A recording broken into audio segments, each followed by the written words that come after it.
Hello everyone and welcome to yet another sunny morning here in Hong Kong. The third ODI between Hong Kong and Papua New Guinea. The deciding fixture after the series was levelled 1-1 by PNG on Sunday. And once again we have perfect conditions here. The news is that Papua New Guinea won the toss and elected to bat first. And the side batting first has won the opening two games. So we'll see if that's important. And the fact that Nadeem Ahmed is opening the bowling is an indication of why that toss is important. Hong Kong opening with spin, with these dry surfaces, certainly conducive to the turning ball and wickets that have deteriorated later. Max Abbott here with you in commentary once again, and joined initially here by Cricket Hong Kong CEO Tim Cutler. Welcome, Tim. Thanks, Max. Morning all. One game apiece, crucial toss, and like you said, Nadeem Ahmed bowling that first over again. We saw him slice through the top order of PNG, taking 3 wickets, 2 of those stumpings.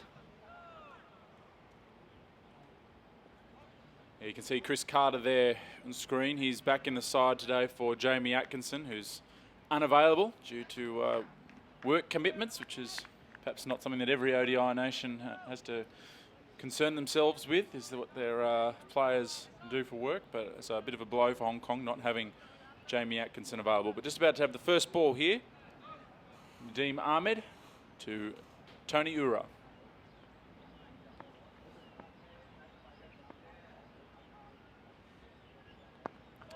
Straight on the money from Nadeem Ahmed. So Tim, it's been a very tightly contested series so far.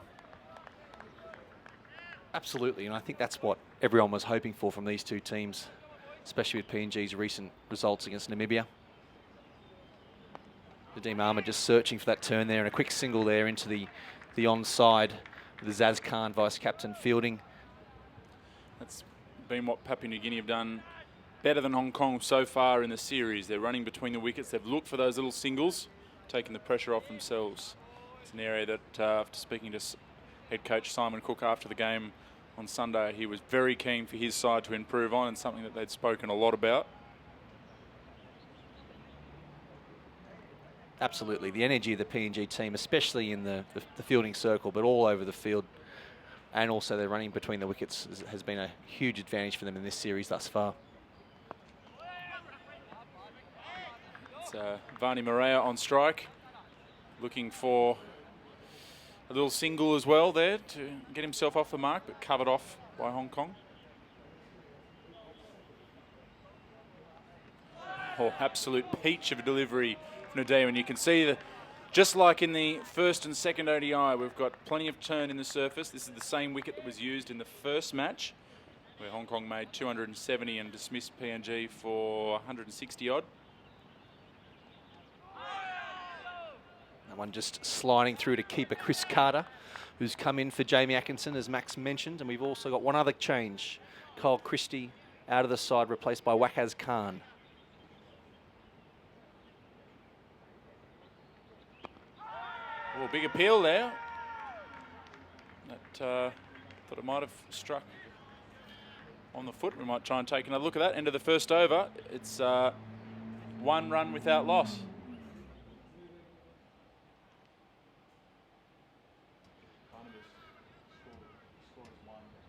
Umpire Ian Thompson there officiating in his first ever ODI.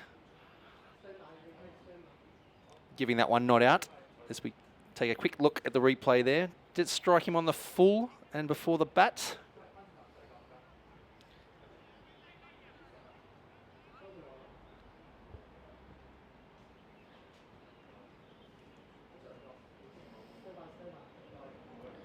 Just take another look at this one.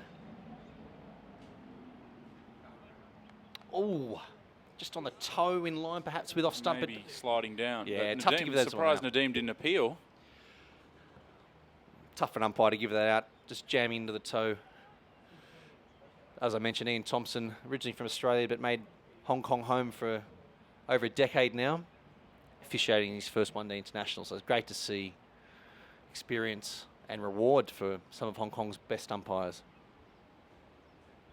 Of course, Tabrak Dar has officiated in the first and second one-day internationals, also a Hong Kong or ex-Hong Kong captained Hong Kong one-day internationals previously and has now officiated in one-day internationals.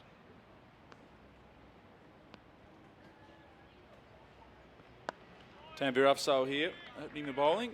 Straight on the money in that line and length that he operates in the majority of the time. Just back of a length looking for stump to stump. Pitch, you see that just the odd one might do a little bit off this service. There's no grass on it, but walking out there earlier on, you could see that put a bit of water on it after the match initially with just to hold the surface together. So the odd one just might nip off the seam in the first couple of overs here. Oh, that one just sliding off the pad there. Chris Carter's not able to snaffle it up, and that's 4 leg byes for the PNG total, and they move on to 5 in the second over. Now, these two opening batsmen were both actually stumped by Jamie Atkinson 2 days ago on Sunday morning.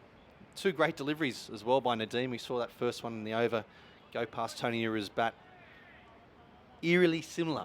So I think from a Hong Kong perspective, I'm going to be hoping that Nadeem's going to be able to do the same thing and slice through that top order.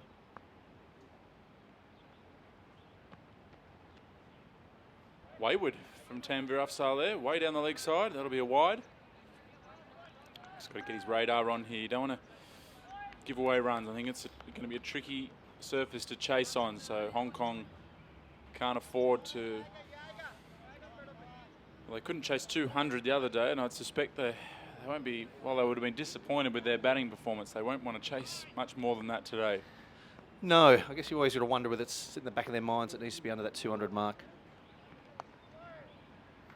Again, angled down the leg side and thick inside edge down to fine leg. Once again, absolutely perfect weather here in Hong Kong today.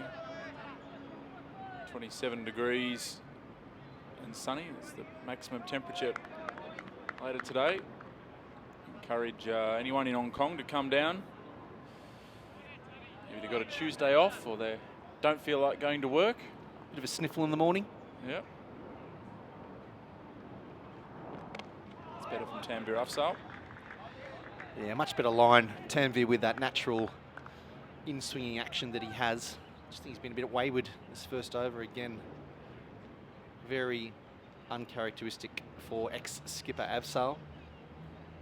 Great servant of Hong Kong cricket for a number of years now, with a ball and with a bat, as we saw in the first game.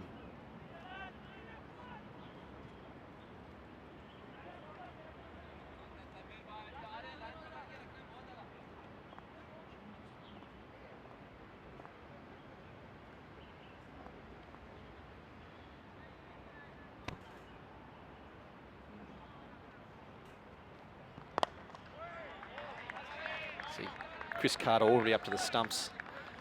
As Jamie Atkinson did in game 2, Chris Carter's already up to the stumps in Tanvir Afzal's first over. PNG going in with the same team, same successful team as they did in game 2.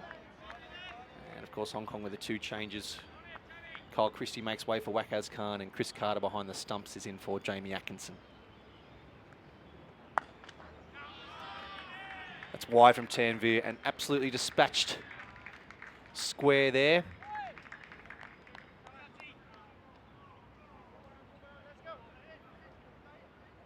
Wasn't the best ball by Tanvir, but very well put away by Vanny Maria. He's able to free his arms there and played an excellent square drive. A good start here for PNG. 10 runs off that over. As you can see, just 2 wide from Tanvir Afzal and punished through the offside. Almost hitting our cameraman. We had a bit of damage in the second ODI from a 6 that took out our man above the side screen, broke the viewfinder.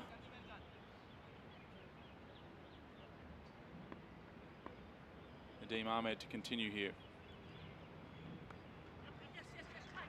That's, that could run away for 4 as well. Henchman Rath able to pick it up. Settling on 2 there. That would have been a very rare 3 if they would have come back to that one.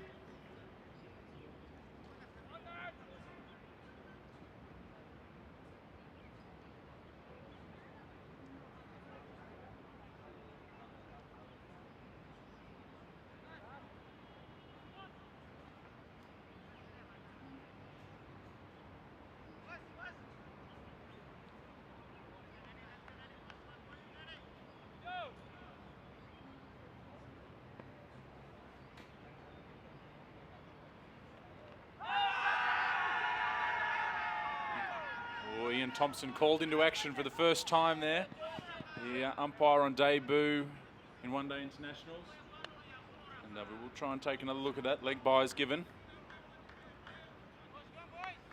Nadeem not looking happy. Let's take another look.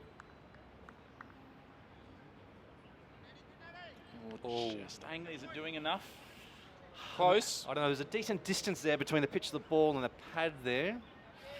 I think if we had a DRS system in place, we may have seen skipper Bubba Hyatt making that tee for the review. But again, with no DRS here, obviously, umpire's gone with the benefit of the doubt to the batsman. Oh. Dean will mind seeing them come down the wicket there. A couple of stumpings in the last game. Exactly. Both these batsmen were actually stumped. Maria coming down there and just nudging it back down the offside of the pitch.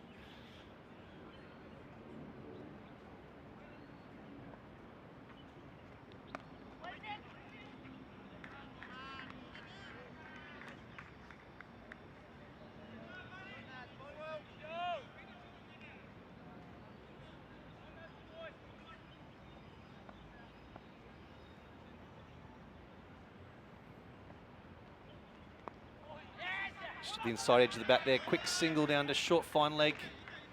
The shy down there at the bowler's end. Bit of a misfield there, but just one run there to the PNG score. And there's that dangerous one as well. It's all well and good with the ball turning sharply, but it's that one that just slides back in. We saw Nadeem take the key wicket of Legacyaka in game 2. Slider just like that LBW. Caught him on the crease in front of the stumps. Difficult out there for an opening batsman. The new ball going sharply away and also sliding on straight.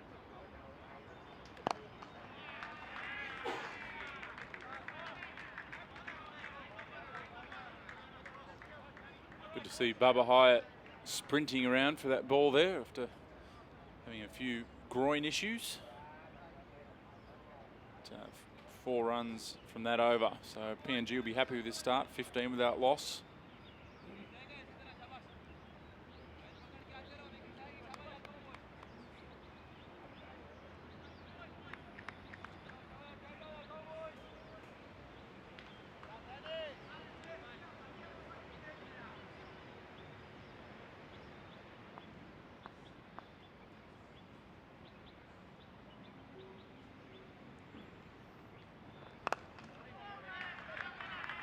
Carter up to the stumps here. I think that's a good move.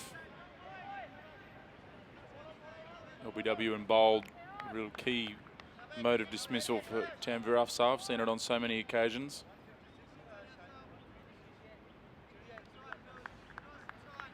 We've talked about the seamers almost playing a bit of a holding role in these matches, but we saw Chad Soper run through the Hong Kong side for PNG, taking a 6 for game 2. One just angling in again. A little big on him, but just nudged it down to backward point.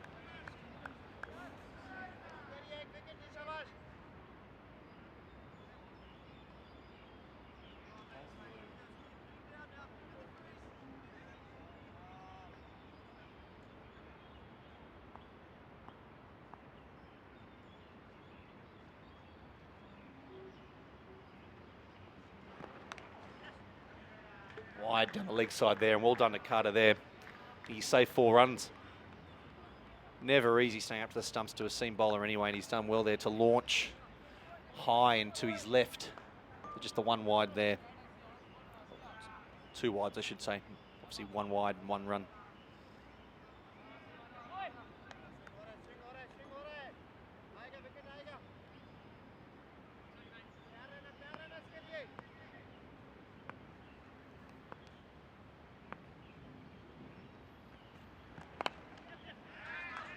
Again, easy runs here for Papua New Guinea. This has been a positive start from them. No real nervous moments other than one close LBW shout.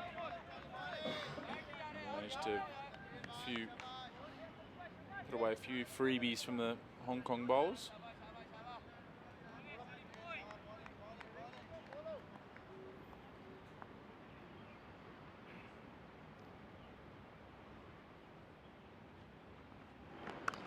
Wide and slashed away hard. That'll be 4. Fielder didn't have to move very far down there at third man. Shahid Wasif, I think it is down there. Or is it? No, sorry, it's Nadeem Ahmed, who was diving away, but the ball was struck so firmly that couldn't be stopped. Just shows that you can't give anything away on this wicket, Max. Short and wide. Didn't really have to hit it too hard, just followed through the hands, and that has raced away down to the players' enclosure there in front of the pavilion. Have Sol in again.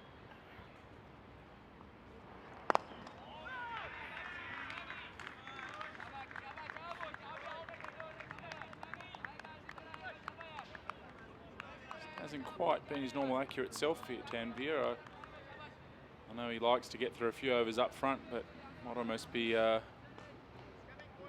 just worth having a look, maybe either for spin at both ends or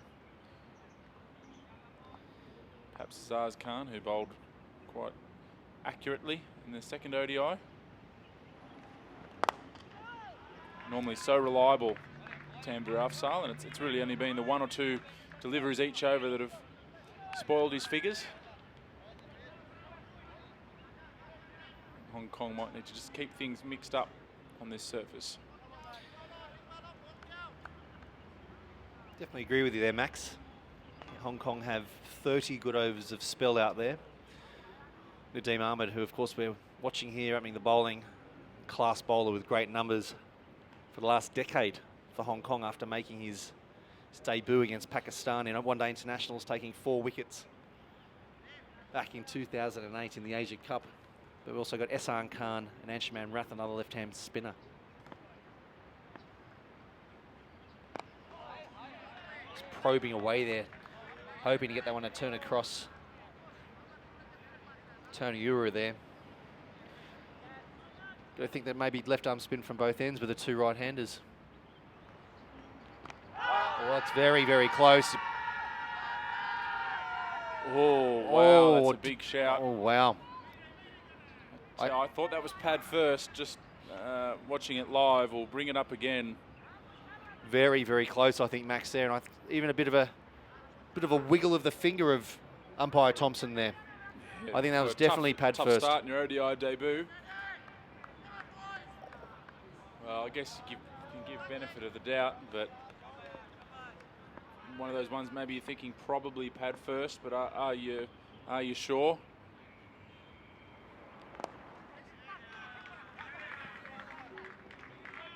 Hard to tell.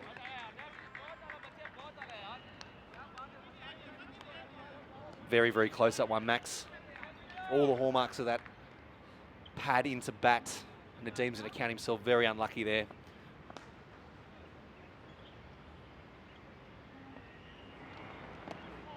Well bowled from Nadeem Ahmed. Really on top here.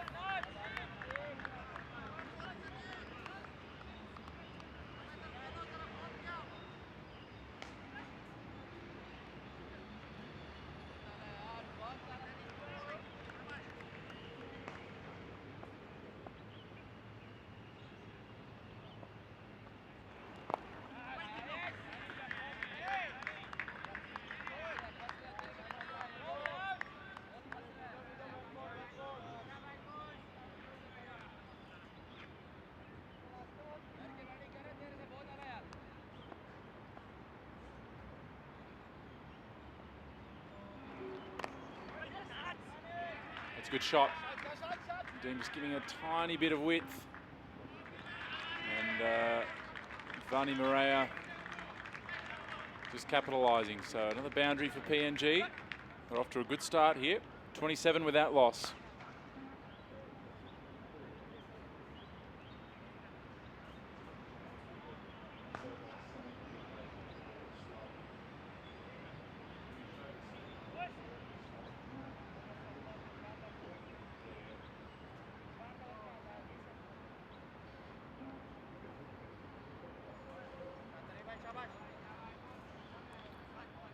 Another look at that LBW appeal from the last over if we can. Just trying to bring it up here.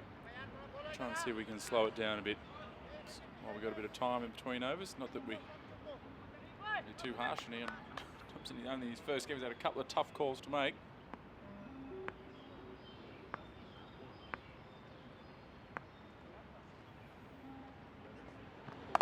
Wide from Tander Afzal and punished from Tony Ura. A few loose balls from Hong Kong here in the early overs.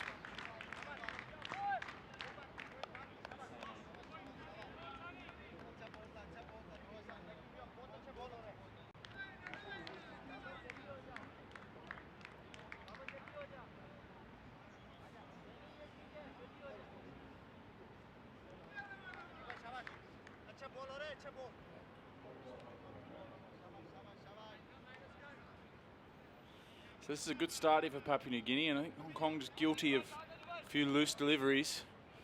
And I know he'd only had 2 overs, but maybe a little change was needed. It looked fairly comfortable here at the moment. Tanvir not quite at his best just yet. It's a better delivery.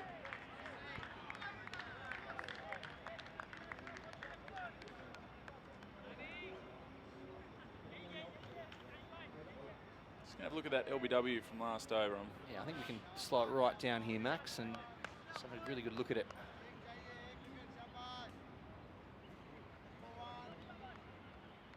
Sorry about that.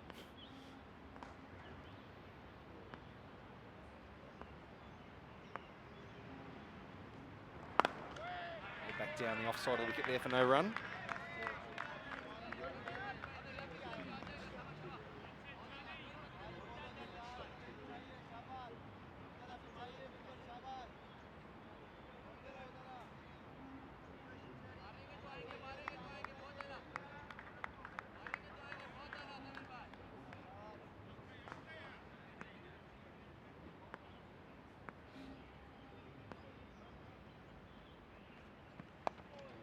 Attacking the pads there. Tander Afzal, but well squirted away by Tony Ura. They'll come back for 2.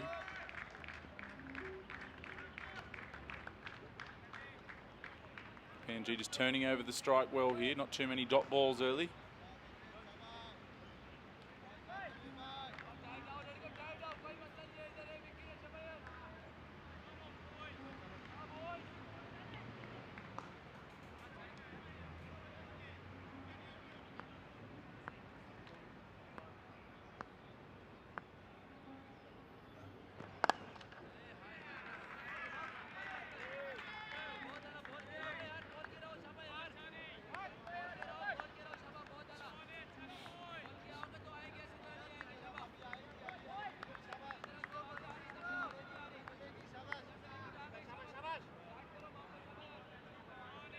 I think Bubba's got to make a change here, Max. Nothing in the surface here and too many wide ones.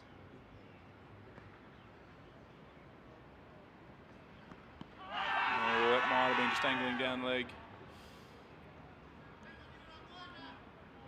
Tander always attacking the stumps, but I think that one was just going down the leg side.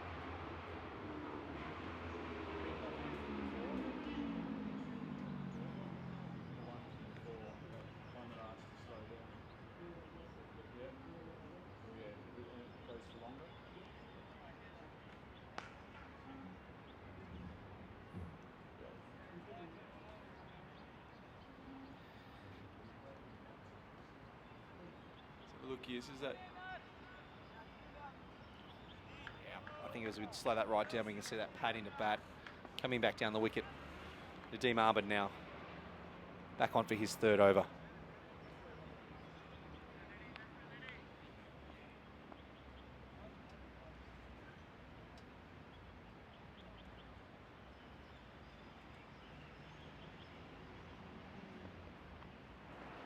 It's a bit wide again from Nadeem, but on this occasion, Vani Maria can't beat Anshuman Rath at backward point.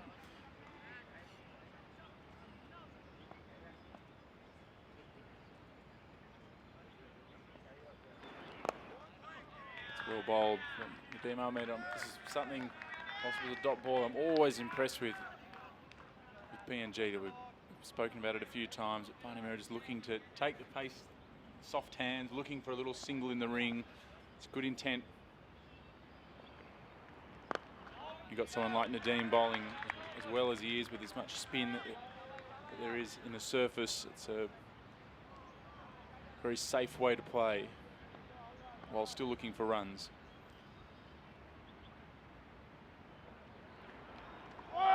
Very well bowled there by Nadeem. Great pace. Moreira had to play not at that slower pace where you can play with it off the wicket. Had to lurch forward, and well bowled by Nadeem there.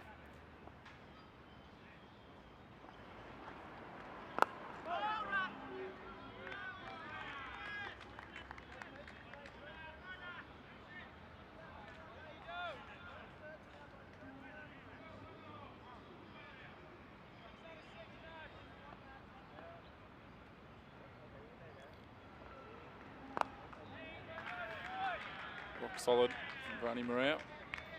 That's the end of the over. There's a maiden from Nadeem Ahmed.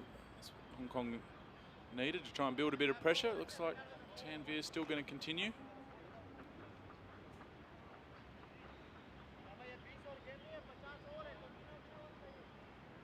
He'll probably prove us wrong and take a couple of wickets. And all Hong Kong fans would be very happy to see that.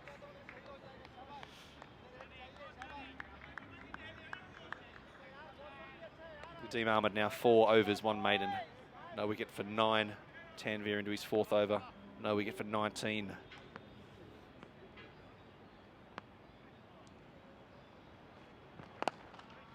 They've done well, PNG, just to get through Nadeem's overs, but pick off the runs. The seamer at the other end.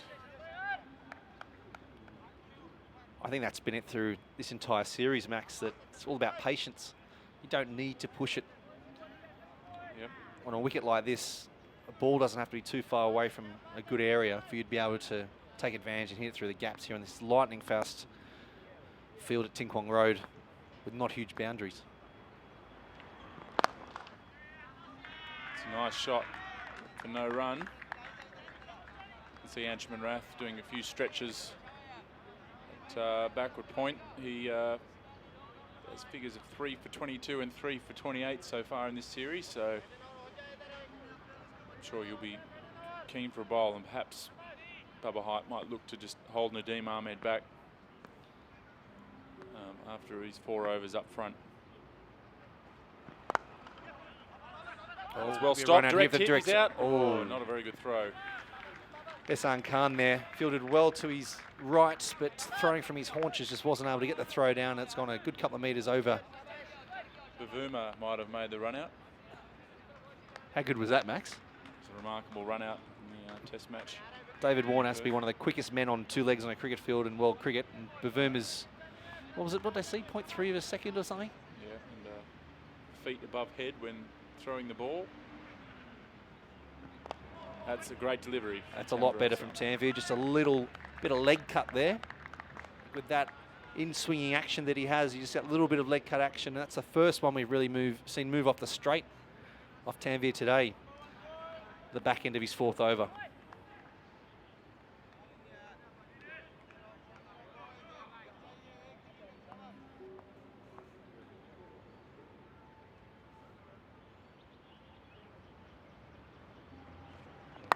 Full and driven over the top for 4. So they have pitched a couple of times earlier in the over, but got away with it this time. Vani Moreira took full toll, and PNG continue this good start.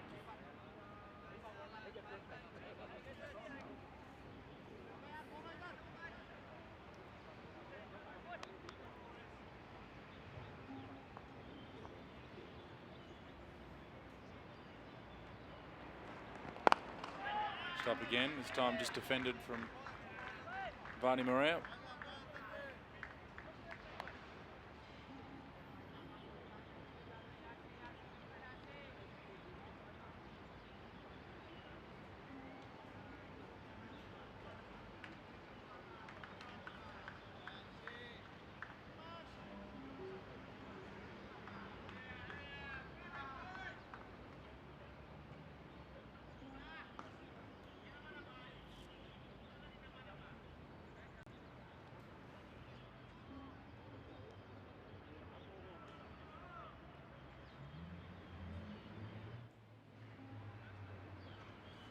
So changing the bowling here, Anshuman Rath coming into the attack. Those stretches weren't just for show. And he has turned the tide a couple of times in this series. Probably Hong Kong's third spinner in the team, if you like, but certainly more than capable, and especially on a surface, offering a bit of assistance. Very accurate. And Hong Kong badly need a wicket here. This pitch won't be an easy one to chase on. Although Papua New Guinea only scoring at 4.75, see Anshuman Rath's first ball short outside the off stump. Tony Ura going for the forcing cut, but just plays under the ball and into Chris Carter's gloves. So whilst not going too quickly, just too many bad balls, I think. Flighted and smacked out to cover. That's a good shot from Tony Ura. Just over pitching Anshuman, or probably giving a bit of width, was his biggest issue. That ball was slapped out to the cover boundary for 4. Yeah, second ball of his spell there, throwing it up outside the off stump, hoping for the outside edge of the bat to Bubba there in the cover for a catch or Ehsan Khan, but Tony Ura was up to the task there. Creaming it for 4, just wide of long off. Oh, well bowled. That one just slanting in. Just take a look at that shot from Tony.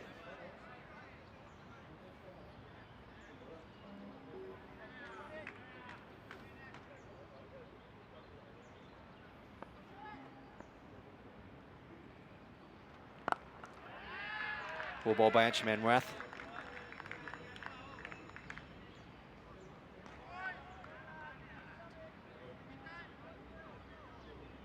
See that one before, just flied it too wide. Slapped through the covers. Short delivery. Out to Wakas Khan on the boundary. See our commentary box there. So Anshuman Rath just indicating there that the ball stuck in his hands.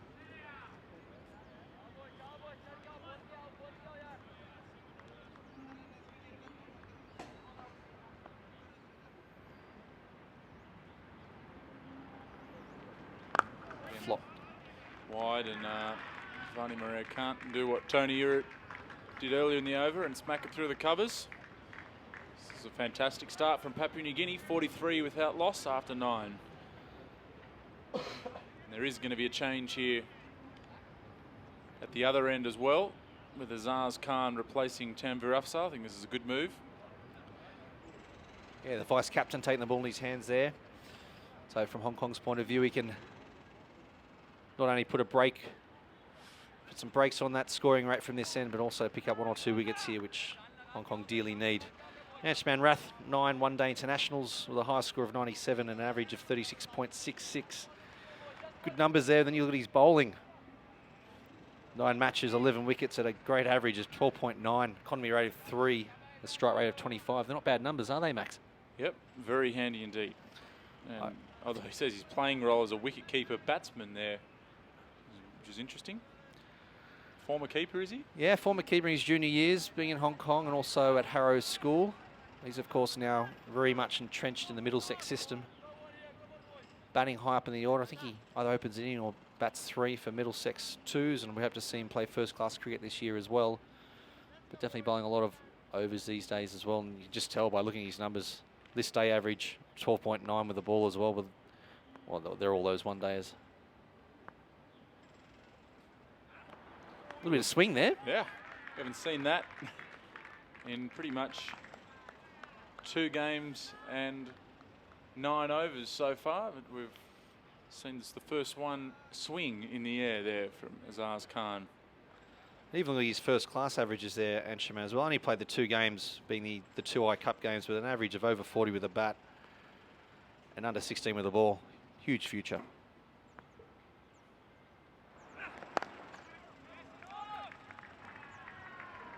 No swing on that one from Azaz. Tony Ura, inside edge of the bat there, still looking for one. I think we were talking about that before, Max, and how they got those soft hands looking for one. They just got great craft. Yeah, and now the pressure's off too, because made this solid start, they can afford to start taking the odd risk, and now that they've obviously settled and used to this surface. Now, they've been 2 for 20, both one-day internationals for this series, and I think very relieved now to get through to the 10th over and be 43 for no loss. It has been the sort of wicket that's just hard to get going, but once batsmen have got in, it's generally been they who've got themselves out. Yes, indeed. And really the danger players to come in Legacy Aka and skipper Asad Vala. This is a great start for Papua New Guinea.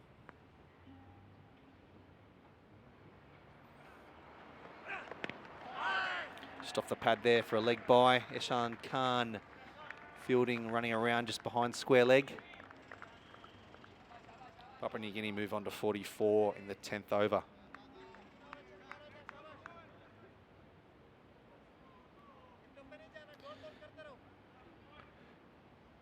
Great to have you all in this stream. It's great to bring it to you, this bilateral 3-match ODI series. And I see some comments there about the Kenya versus Hong Kong game that's coming up.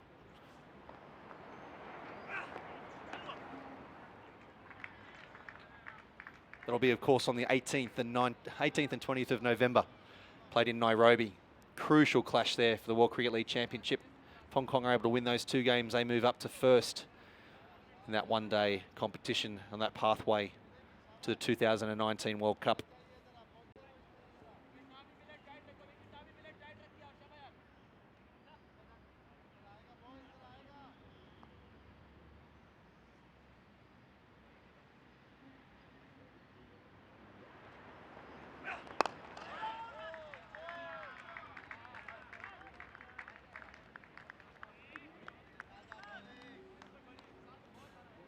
So 45 without loss here at the moment. And a good start from Papua New Guinea.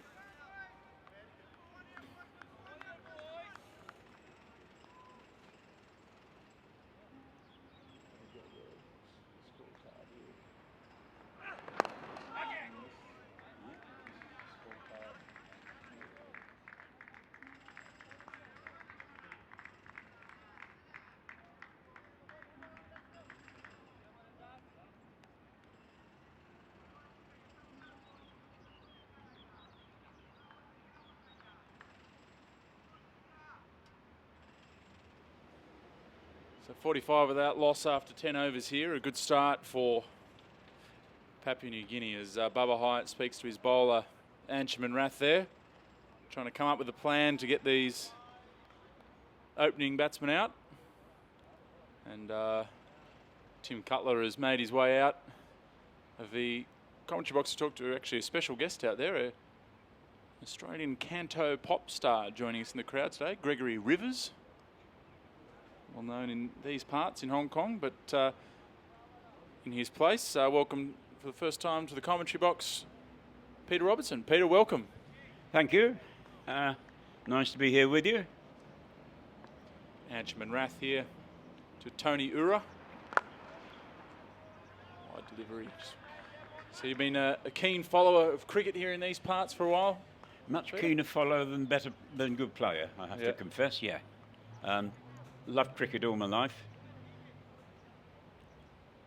Best season was at school when I was made captain of the second 11 because I wasn't good enough to play for the first 11. I was the only one in the upper six who wasn't likely to be asked. And here you are. Well, I think this could be a career highlight for you in commentary here. This deciding ODI between Papua New Guinea and Hong Kong.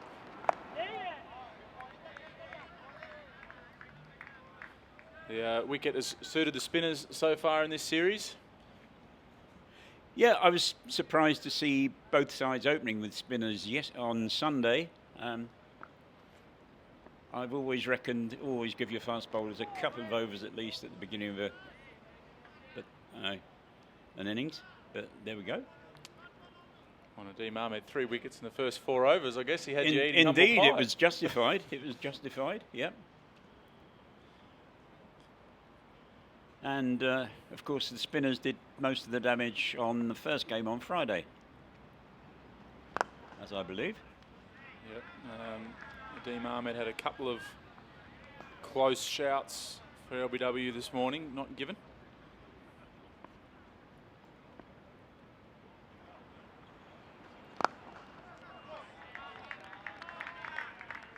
What's impressed you about the PNG team so far?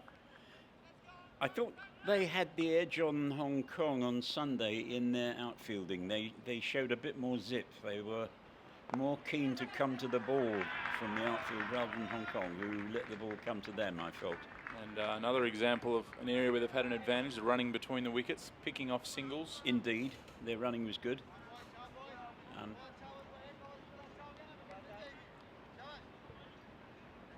I always think in the outfield it's a mistake to let the ball come to you, even if you can see that it's a comfortable run and they're not going for another one. At least always keep them under pressure, make them think.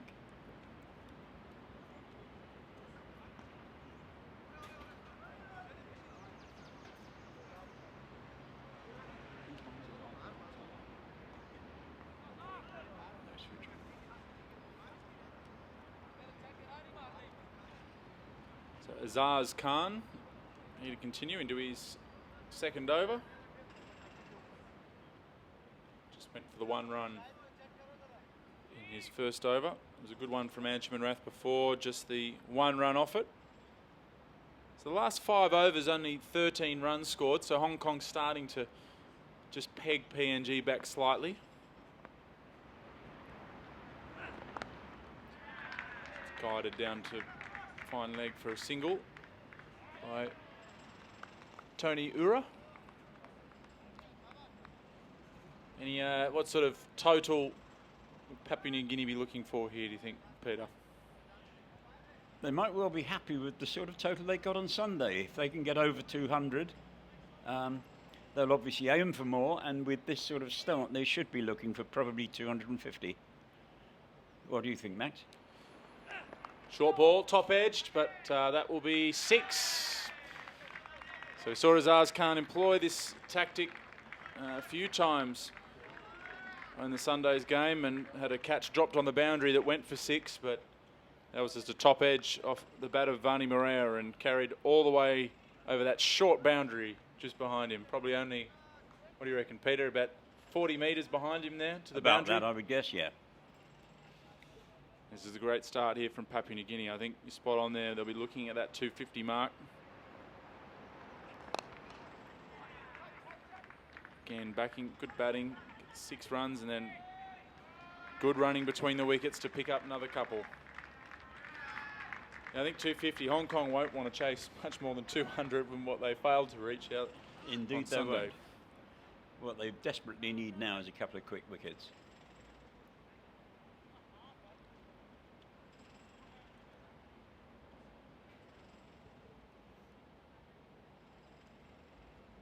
So 9 runs off the first 3 balls of this over. A little bit of pressure on Azaz Khan now.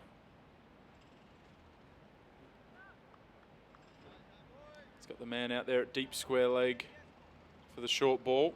It's Nazakat Khan patrolling out there.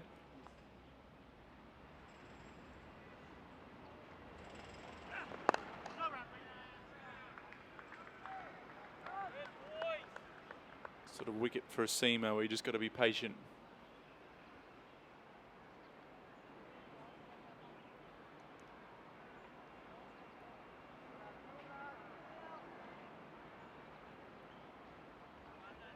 It's great to see the numbers edging up and up on our live streaming coverage here.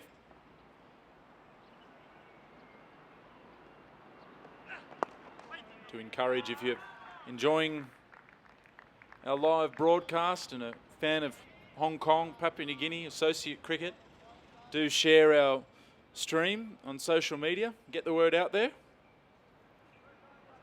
Or if you've got nothing much to do today, come along. Absolutely. Perfect conditions, very comfortable. Tents are set up.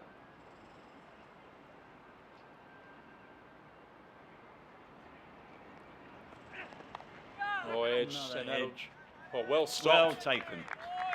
Good fielding on the boundary there. All right, see if we can get another look at that, given that it's the end of the over. A good over that one for Papua New Guinea. They're now 55 without loss.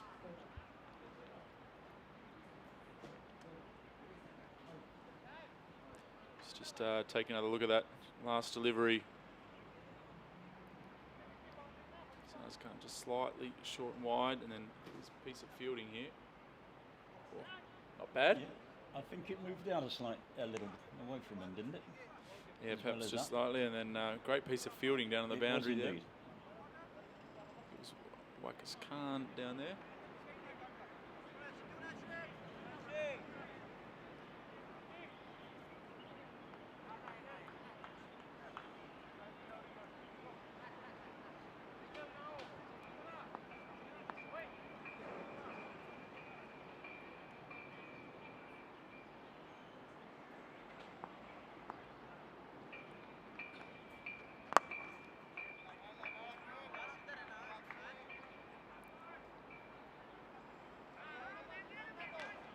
Henchman Rath continuing here.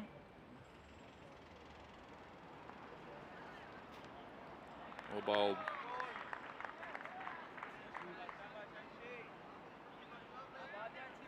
Nice flight there from He Rath. has got nice flight.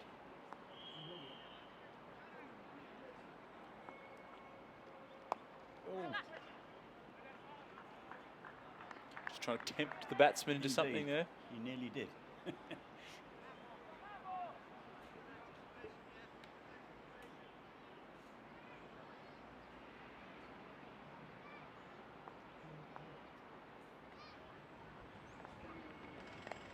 Flatter delivery. Just mixing his pace up.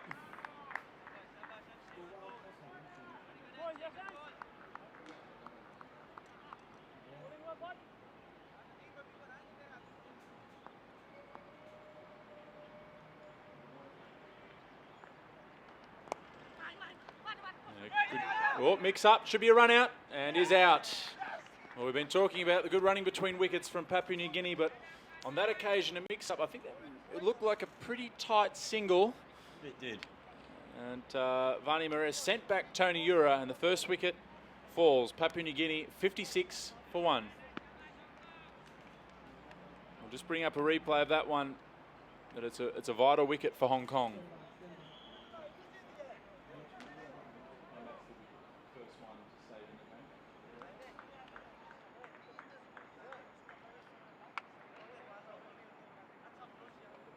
Or just a total mix-up there. Total mixed up. Disagreement. They might have made the run, I think, but Lega Siaka coming to the crease there. Number 3 for Hong Kong.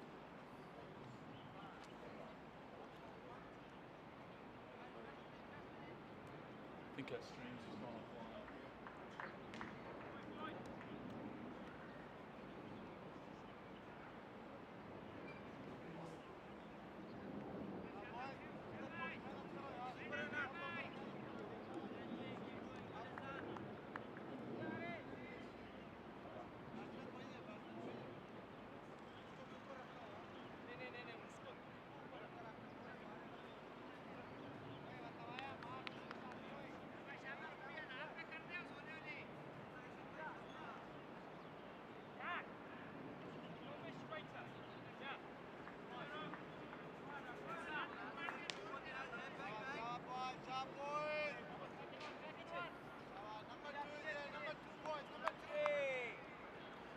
So Anjuman Rath.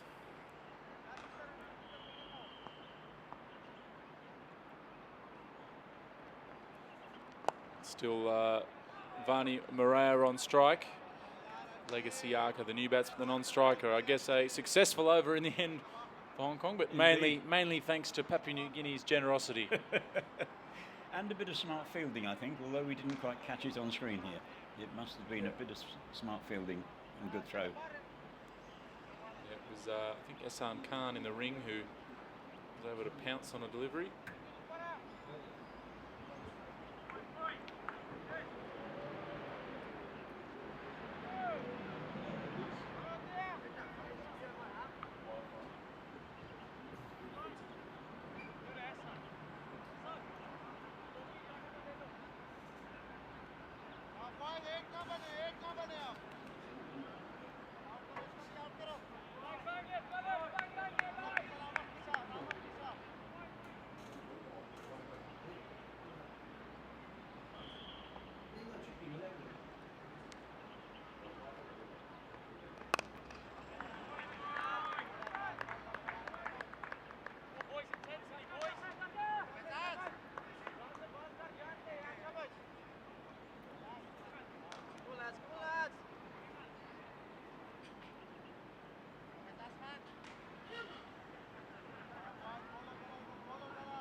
That's a shot. lovely on drive there.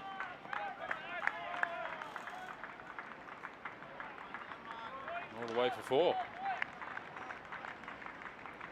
That was a new batsman too. Not a bad shot to get off the mark. First ball. Very good, yeah. That will give him confidence, unfortunately for Hong Kong.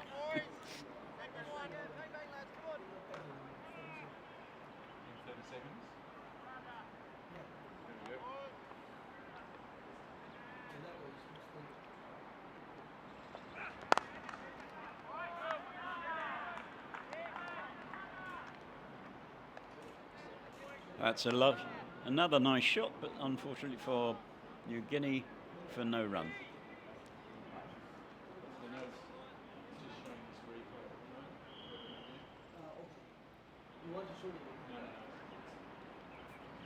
Stream at the moment.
Yeah, 5 runs off it with a lovely shot down the ground from Siaka to get off the mark.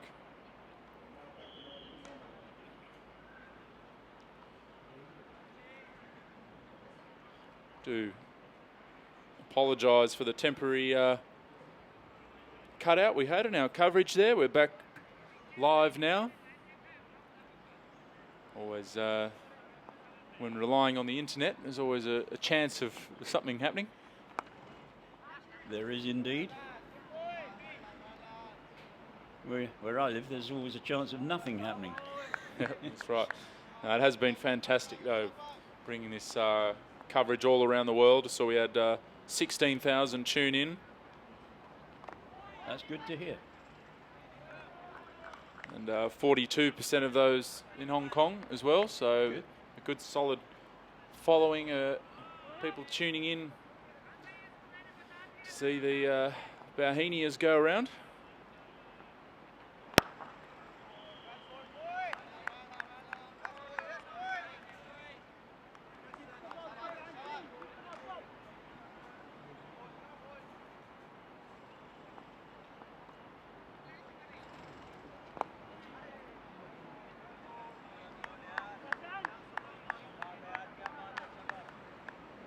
Antrim and Rath's been very tidy, just 6 runs coming off his bowling so far. He's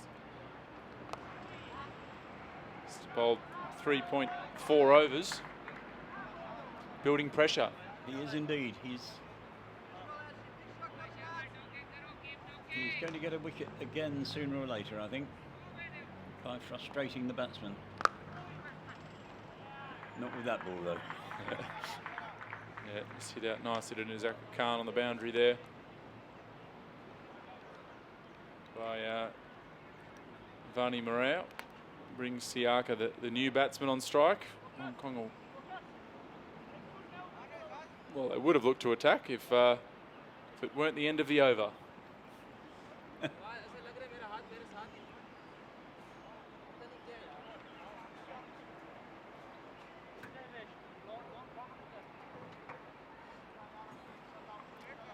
There's a couple of smart individuals there who've brought their deck chairs along. Very good thinking. Nice peaceful day at the cricket. What could be better, eh? Absolutely, particularly on a day like this. Yeah, there'll be a few more in this afternoon, but being a Tuesday here in Hong Kong, people work hard here during the week.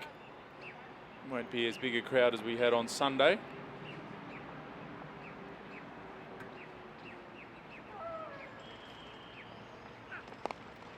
Back of a length there. Bowl from Azaz Khan. I just notice here that looking through the scorecard so far, I've seen the seamers go for 41 from 7 overs, and the spinners have gone for 16 runs from 8. That's pretty good bowling by the spinners, I would say.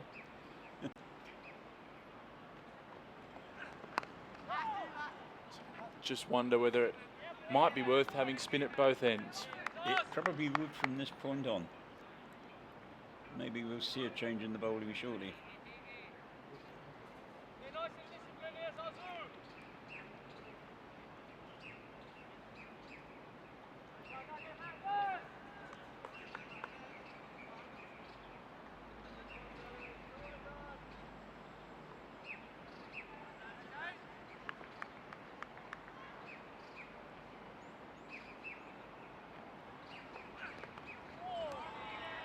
Delicately played for 4 runs. Nice touch from Lega Siaka.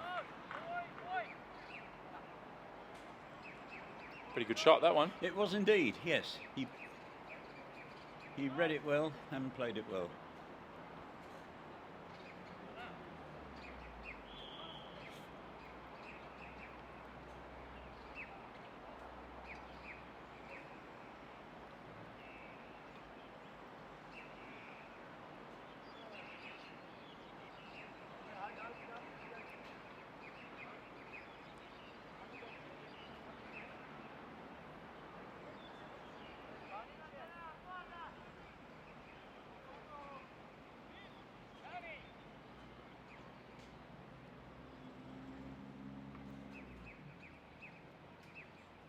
So Papua New Guinea 67 for 1 after 16 overs. Start they'd be happy with, the only wicket. And both batsmen looking pretty comfortable at the moment, I'd say. Yeah, about as comfortable as those guys there, I reckon.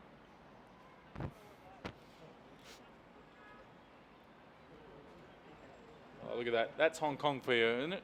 Cricket ground, softball courts. You want? Yeah, high-rise apartments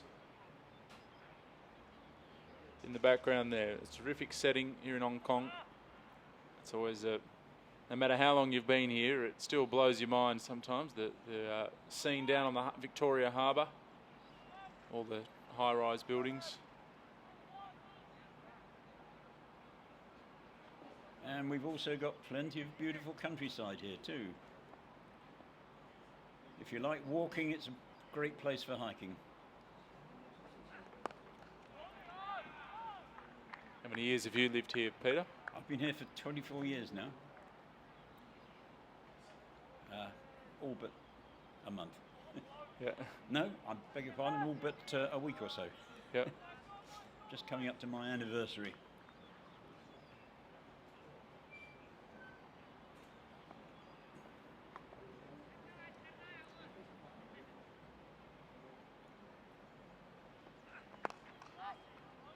Ball from Azazkan. They just need a few dot balls here, Hong Kong, build some pressure. We do. Yeah, I came here on a 6-month contract 24 years ago, and I've been here ever since. And there you go.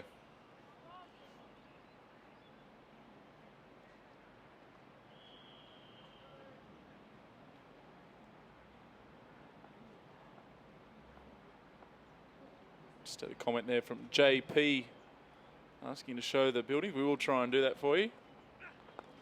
End of the over, we'll get a few shots of the surrounds. Nice shot.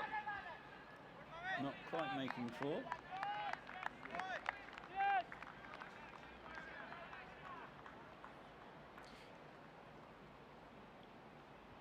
Azazkan end of the over. Be disappointed, just went for a couple on that final delivery. It's the end of the over, 68 for 1.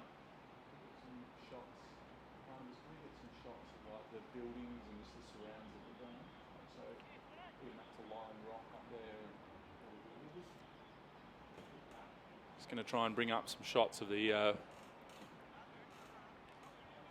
surrounds here in Hong Kong. We're just getting the message to our cameraman to have a look. There you go. You can see the scene there. Looking towards some softball courts that you can just sort of see behind with the light towers. Sanchman Rath continues here.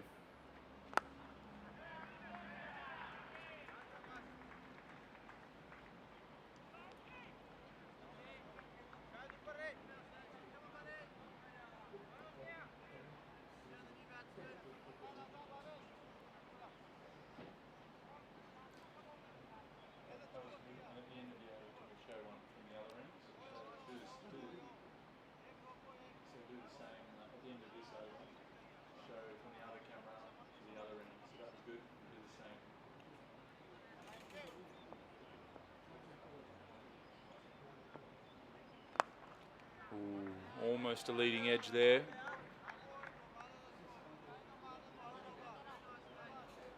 Rath continues to be difficult to get away.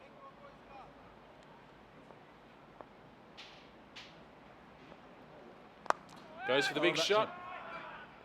No one there. 4 runs to Papua New Guinea. 6 runs. Went all the way. I thought it bounced short, but umpire knows best. Yeah, well, the boundaries aren't huge here at Ting Kong Recreation Ground. So put the mocker on Anchman Rath there. Said he'd been hard to get away, then gets hit for 6. And takes Papua New Guinea up to 74 for 1.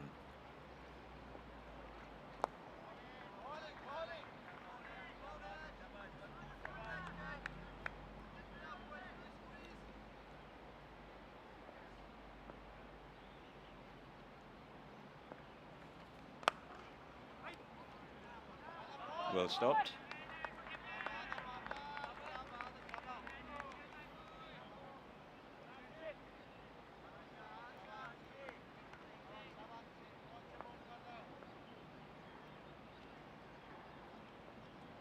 Ooh, double bouncer. What happens there? Is that? Oh, it's just the end of the over. We're going to show a replay of that. At least Rath can see the funny side of that. Don't see that every day. Balls are stuck in his hands. And just take a look at this. Oh.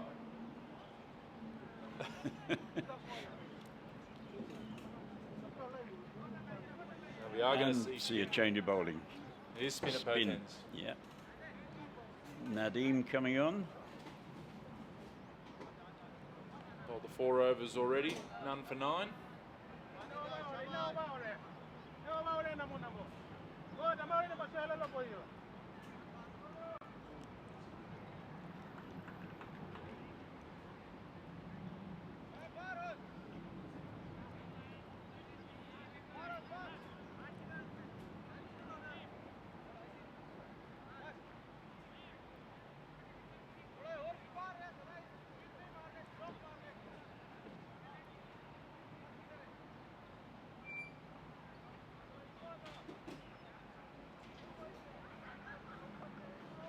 fielder. He's got a sweeper out on both the off and leg side.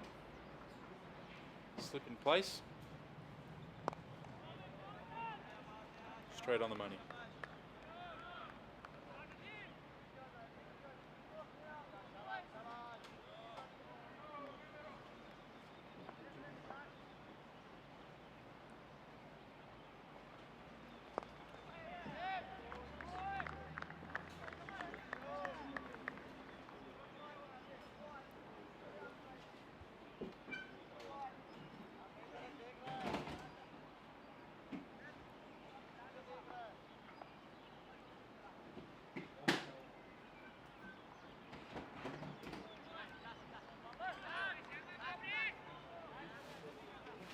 Bit of quick thinking there in the slips.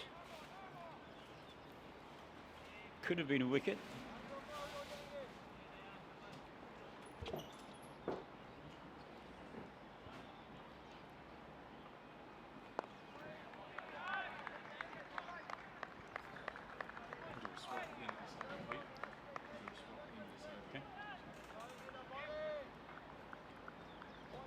Question from why Jamie Atkinson not part of the playing 11.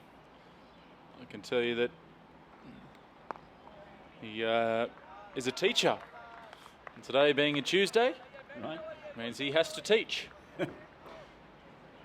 Well, that was a good opening over of this spell. Sorry, he's got one ball to go. I miscounted. There you go. You Yep. knew what was going to happen.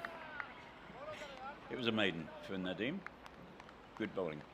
Well, thanks for joining us, Peter. Now gonna have Not a- at all. I'd like to come along again sometime. I'm sure you can. And stepping into the booth, man, fresh off the plane from Japan with the Hong Kong Dragons side, and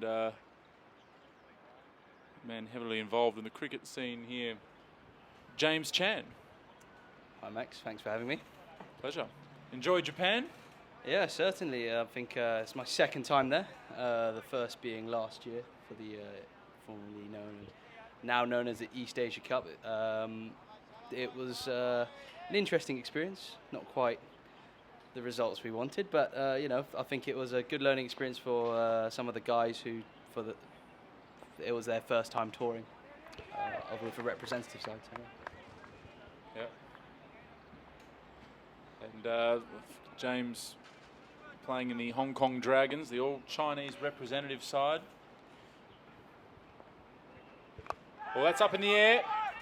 The fielder's coming in. It might land in safe. No, taken. Great catch. Yeah. Much needed wicket there. It's Bubba Hyatt taking the catch, and Anshman Rath. He's been hard to get away. And an important wicket there. It's Lega Siaka, the man who's dismissed. He's looking pretty good since arriving at the crease, and a much needed wicket there for Hong Kong. Yeah, PNG looked like they were starting to get some momentum going. You know, one wicket down, you know, second one follows. Hoping for a few more for Hong Kong. But, Yeah, just across the line there from Siaka. Not a great shot, really, given it was the ball was spinning away from him and pitched outside off. Tried to drag it to deep mid-wicket. So that's 2 wickets down for Papua New Guinea.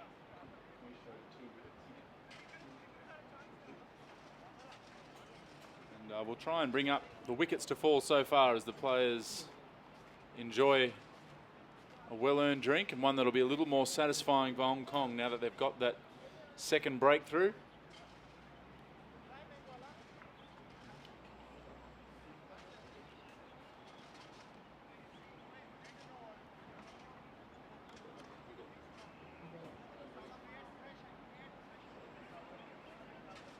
Here we go. We've got Avashi Sethi on the left there, the owner, or one of the owners of the Kowloon Cantons. We, look forward to that T20 Blitz on in March.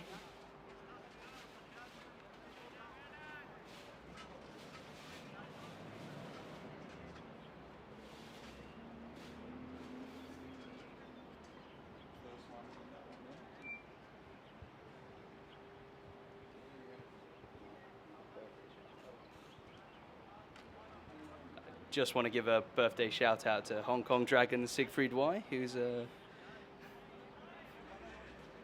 turning 23 today, I believe. Happy birthday, mate. Hope you keep scoring some runs this year. I see Charlie Taking Burke a few wickets. is lurking either up very late or early in the morning in London, saying Jimmy Chu is his favourite player in the Dragons. Sir. Wow. Okay. Many thanks, Charlie. Well, that's you, isn't it? Jimmy Chu. They call you that sometimes. James Chan. Jimmy Yes, Chu. courtesy of one of the Hong Kong players coming up through the ranks, Ashley Caddy. It's a nickname stuck, so I guess I'm Jimmy Chu now.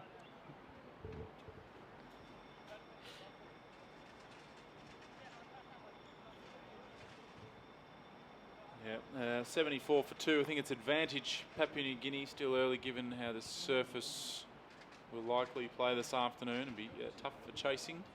Obviously you've been in Japan, so you wouldn't have seen too much of the first couple of games, or did the boys tune into the stream? The boys did tune into the stream, in fact. I had the luxury of using my phone to stream the game whilst we were watching the final of the East Asia Cup, which congratulations to Korea. They won. Very tight finishing final, 6 balls left. Finished, unfortunately, it's an anticlimactic wide ball. But yeah, the boys were watching the game as it was happening, and from what we saw, this is the first wicket to fall today. A total mix-up, a yes-no job, and that was Tony Ura well short of his ground. That was the first wicket to fall today, run out, and he was run out for 20 of 37 balls. And the next to go, well, would have been Legasiaka, but that's not the wicket, but it was only just before, so hopefully he caught it when we had it.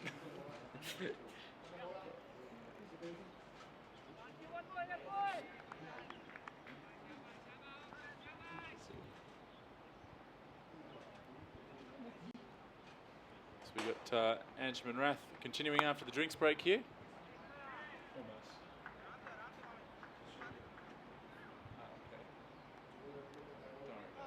Just learn our lesson for next time.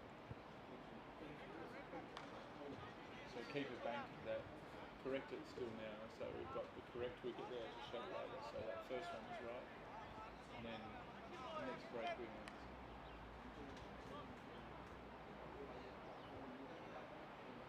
certainly Hong Kong could do with a couple more wickets now. Get back the momentum going our way. So we have had a few questions during our stream, James, as to touch on it briefly as this game unfolds here. As Asad Vala, the Papua New Guinea skipper, comes to the crease. He's been in great form. Perhaps just give us a little snapshot about Chinese cricket here, and you're intrinsically involved in the development of Chinese cricketers here. So my role, apart from playing with the Dragons, is as a cricket officer. Our role is to develop and find local talent within the region and ensure that they come into our pathway and try to develop their game in order to one day hopefully represent Hong Kong.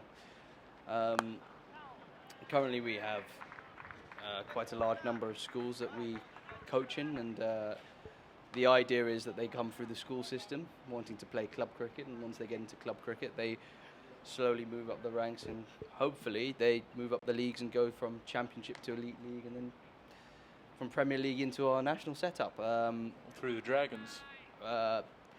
Hopefully through the Dragons.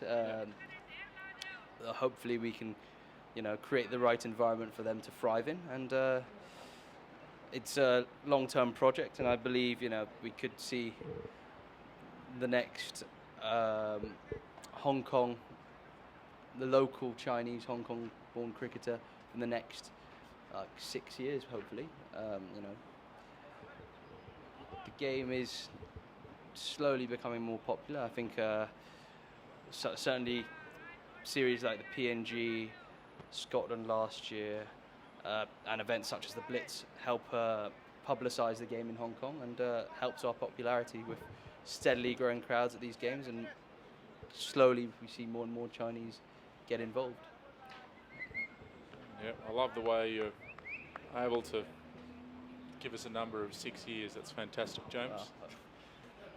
No, It's look, just even an I've seen estimate. since living here, the clinics that you guys run and the Hong Kong Chinese schools, the kids love it. Smiles on the face. Not sure 100% of the time they all fully understand the nuances of cricket, but they love whacking the ball around and running around out in the field or on the basketball court, as it is sometimes. Well, here in certainly Hong I believe that having fun is the most important part of cricket, and hopefully that enjoyment, even if they don't understand it, slowly they want to get more and more involved, and eventually that. Kong. Oh, big appeal! Oh, there we Big go. appeal! Yes. Oh, the finger goes up. Caught in line. Hassan Khan strikes. He was just about to mention he's come into the attack, and that's a huge wicket.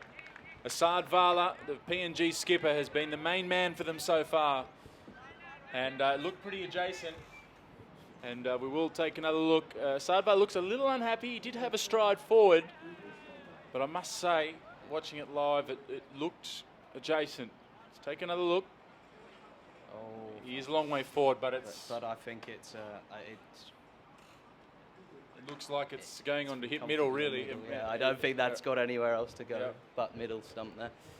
Yeah, no, that's very well bowled from Hassan Khan. And a huge breakthrough.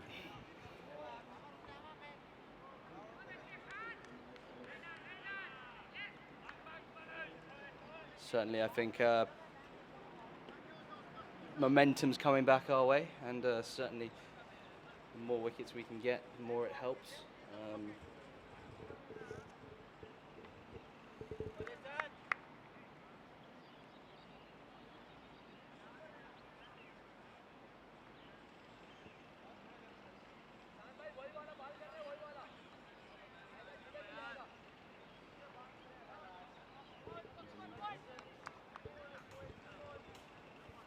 So the new man here is Sesi Bao,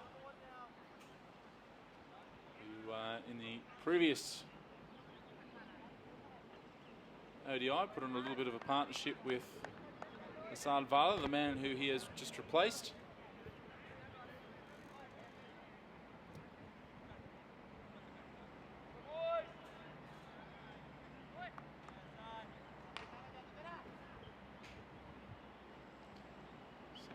Flights that one up.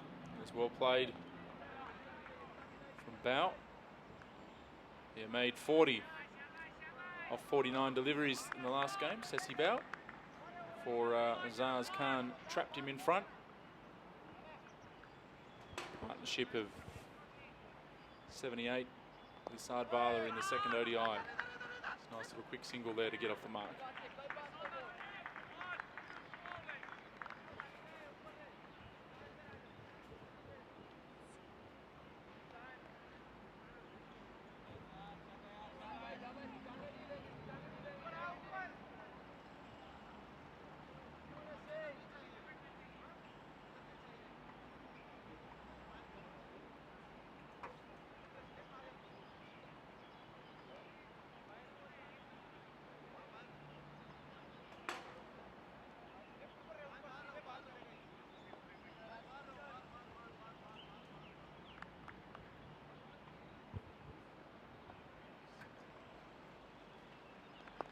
Well bowled from Hassan Khan. 77 for 3, so somewhere closer back to even Stevens now after a good start from Papua New Guinea.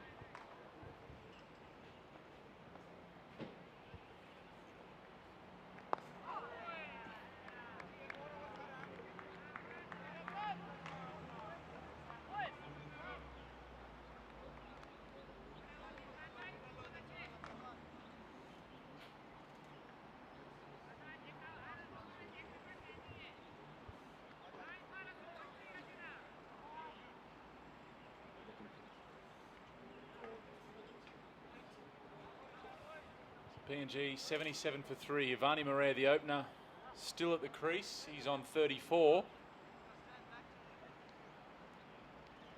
Sesi Bao, Anshuman Rath getting through overs here. He's now going to bowl his 7th over here, 1 for 16.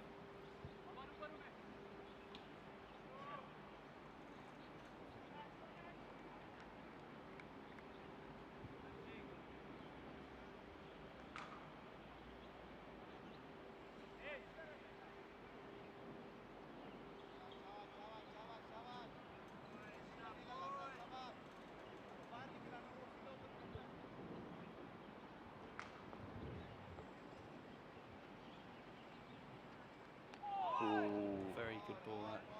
Yeah, just flighting it across the new batsman. Tempting as can be that. Yeah, looks like with Bubba Hyatt at the other end, his delivery. Hong Kong captain just held back San Khan to the left hand has come in. That was a good decision. That. Yeah. It's certainly got us a few wickets, key wickets that we need. This game, like you say, Max, still very even, Stevens.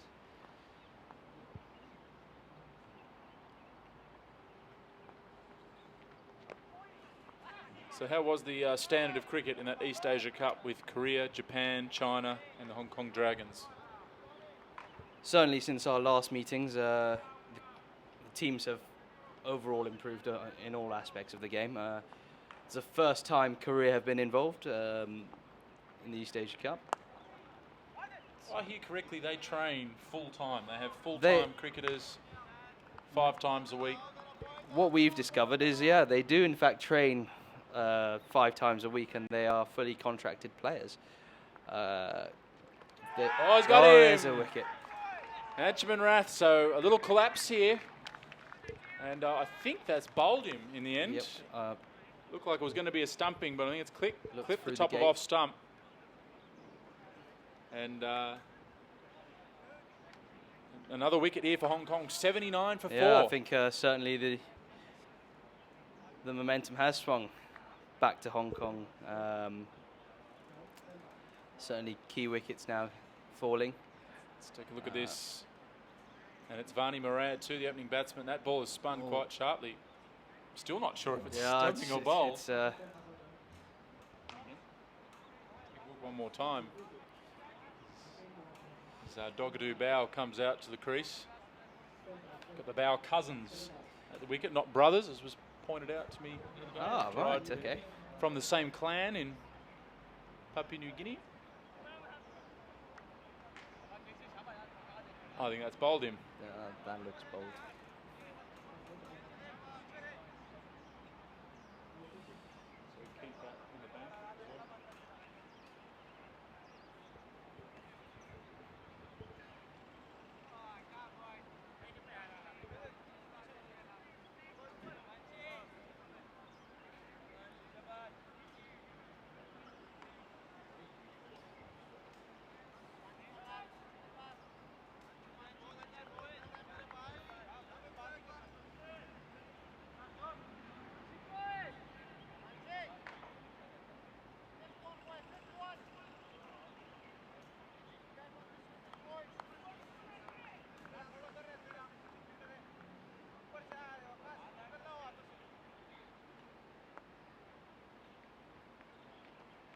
Ooh, well flighted from Anchman Rath, looking to catch Dogadoo on the pad there. It wasn't far away. It wasn't far away at all. An interesting period for PNG now. 21 overs in, 4 down. Only 79 on the board. Be good to see how they'll respond to that.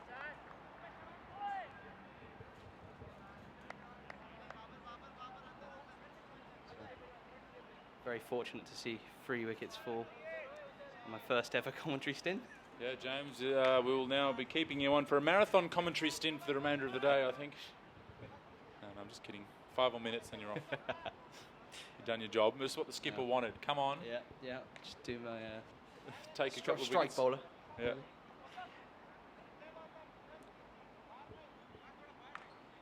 San Khan to continue. Oh, lovely ball. Into a rhythm here early, San Khan.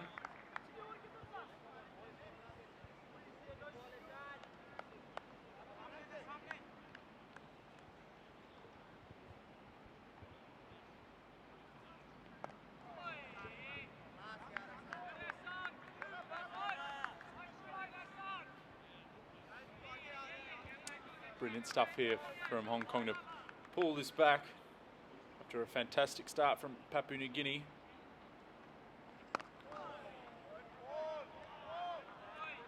First wicket only fell at 56, none for 56 in the 13th over. Yeah. 23 runs scored in the next 9 overs. For the loss of 4 wickets. And importantly, Asad Vala, the PNG skipper, who has made scores of 45 and 70 so far in the series, and Vani Morao, who was looking pretty good. So 2 new batsmen. 2 very new batsmen, indeed.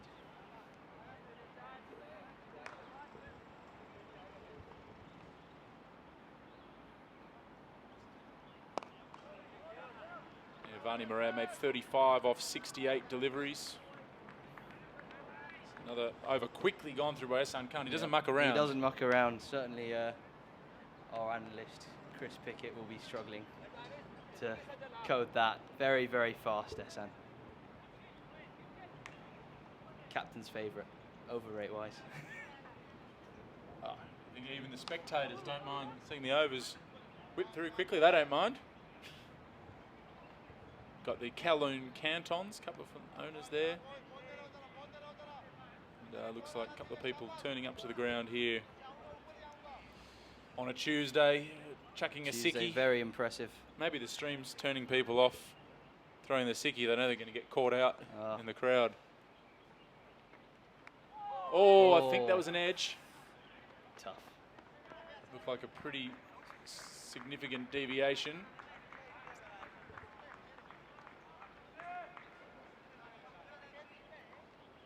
Hong Kong just creating a few chances here.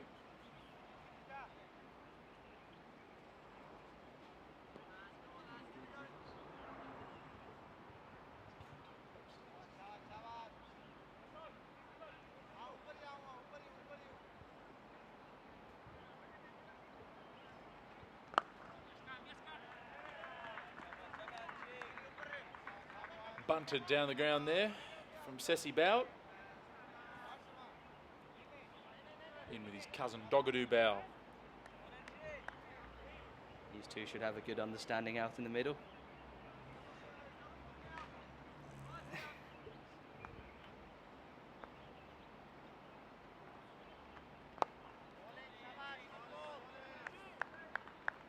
John Lister, give us in the comments a shout out. Well, John, there you go. There's a shout out.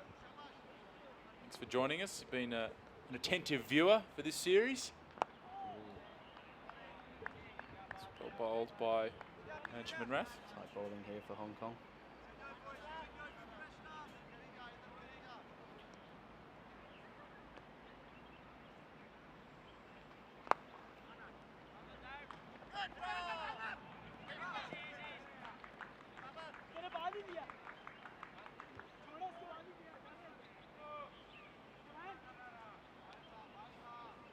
Comments talking about the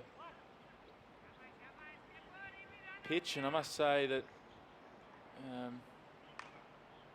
know, people often talk about, well, it's not a place where you can plant your front foot and slap it over the fence easily, but it's a nice shot from Dogadoo Bao.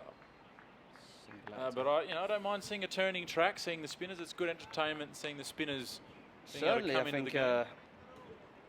seeing the ball take turn like that, it's enjoyable to watch. Certainly in Japan, we saw on the second game, particularly the PNG spinners really making the ball rip. And there's Tim Cutler, our CEO. With Scott McKechnie from Hong Kong Cricket Club, who will hear in commentary later today, and with Gregory Rivers there, who, would you believe, an Australian who's become a canto pop star here in Hong Kong. I have to say he's done very well for himself. John, not sure about the Kenya-Hong Kong games as yet, whether there'll be live stream. Those matches being played in Nairobi about a couple of weeks from now, but I can say that we here at Cricket Hong Kong will stream all our matches. The I Cup game against Netherlands in February is Still a little bit TBC, being over 4 days and the costs associated with that, but definitely, well, that's a fantastic shot. Fantastic shot. That's We played huge 6 from Sessi Bao and used his feet beautifully. Nadeem takes Ahmed, the pressure off no a bit chance. there. Hong Kong are building up the dots, and certainly a boundary helps. Just trying to bring up another shot of that Ehsan Khan, hands on hips, but I don't think he should be too upset. Tossed it up, and Sessi Bao was equal to the task. Very, very well timed. Yeah, just to finish up that Kenya and Hong Kong matches, I guess it's up to the hosts whether they choose to stream their matches or not. We certainly try and encourage all the teams that we travel to go and face to stream matches, because it's important for the associates to show off their skills. Certainly, associate cricket slowly coming more to the fore, and especially with live streaming. And to answer your question, Sarban, it isn't cheap to stream matches, certainly a lot cheaper than a television broadcast. But it's a cost factor for, and obviously other teams elect to save that cost, but we here in Hong Kong believe it's a non-negotiable for our ODIs and T20s that we need to broadcast them.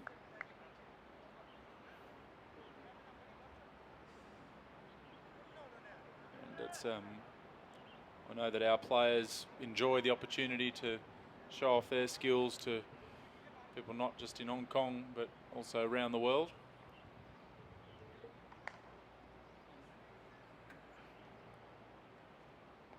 Sun Khan just a bit short there.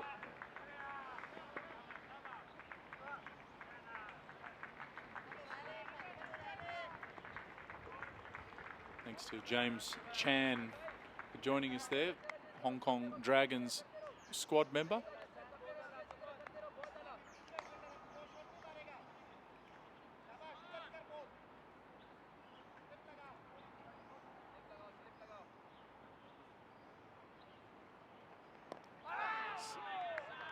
Sun Khan continues here, and it's a warm welcome to the commentary box to Scott McKechnie.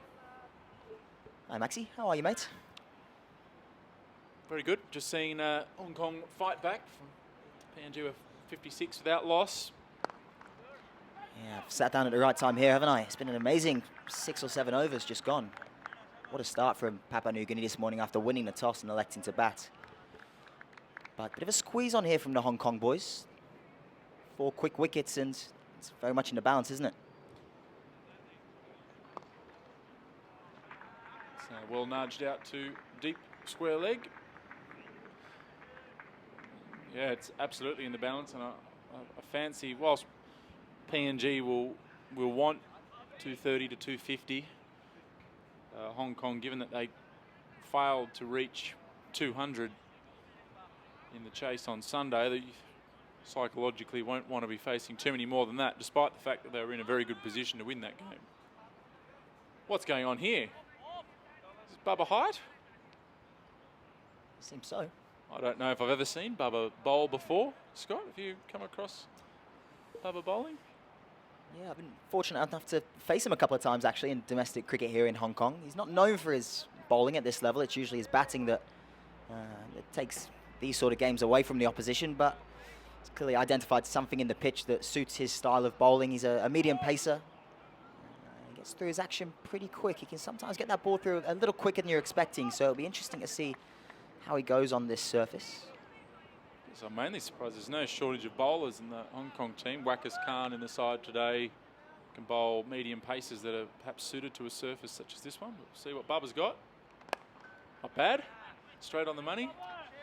Straight on the money. I think one thing that they would have identified is that it's a pitch that doesn't really suit fast bowling. If you have a look at the numbers so far this week from the seamers on both sides, Hong Kong in particular with Tanvir Afzal and Carl Christie, two quite consistent performers. It's certainly suited pace off the ball this week.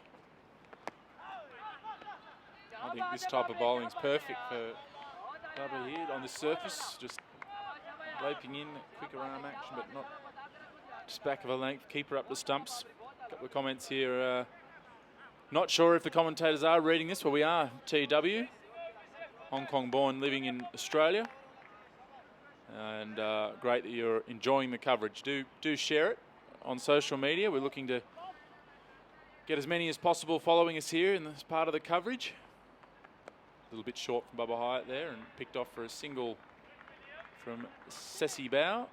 You're going to have to Dogadoo Bao and Sessi Bao. It's a commentator's nightmare at the moment, telling these two apart. Not a lot between them in stature, but it's Dogadoo Bao now coming on to strike. The number 36 with Sessi Bao at the non-striker's end. And yeah, great to see the commentators getting a mention here and a few questions from our followers. Glad you enjoyed the Cricket on the Peak video, JP. I was up there for that. It was a great setting.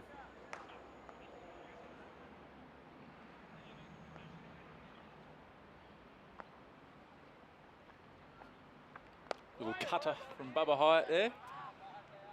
Yeah, and he's good with them. He's got a couple of different ones. He's good with the off cutter. He's good going the other way with the leg cutter as well. And again, on this quite slow, abrasive surface, I think it's an option that'll work really well. He's a smart cricketer, Baba. I think he really earned his role as captain. Tactically very good, very intelligent, a real thinking cricketer. So it's certainly not a decision he would have made to bring himself on without real thought. And so far, so good, Max. Oh, half volley there and absolutely smashed from Dogadoo Bao. Yeah, one thing we were going to say is that one thing you don't really want here is width. I think the pace is great, a little slower with those mix-ups with the cutters, but one thing you don't want to do is give the batters a chance to free their hands outside that off stump. That's when that ball can race away to the boundary quick. Baba gave a bit too much width there and it was punished.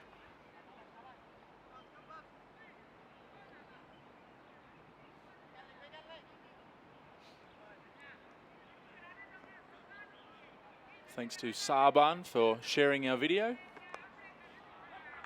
it's guided down. That could go all the way as well. It does. Beats the dive. So Bubba Hyatt, after bowling 4 pretty good deliveries to start with, has gone for a couple of boundaries. Yeah, and it's width again, isn't it, Max? He's paid heavy there. Front foot and now back foot, but the width allowed them to throw their hands through that ball, and the ball races away so quick here on this short Mission Road boundary. This might have been the boundary from the ball before. The off he just tossed up too wide, would have been a wide. And well played from Dogadoo Bao to capitalise.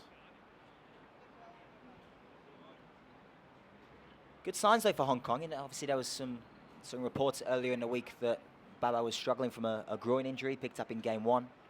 He did play game 2, and he's obviously now got the ball in hand game 3, so clearly feels fit and well. He seems to be moving okay in the outfield, so he's going to be a hugely important part of the Hong Kong run chase here later this afternoon, I'm sure.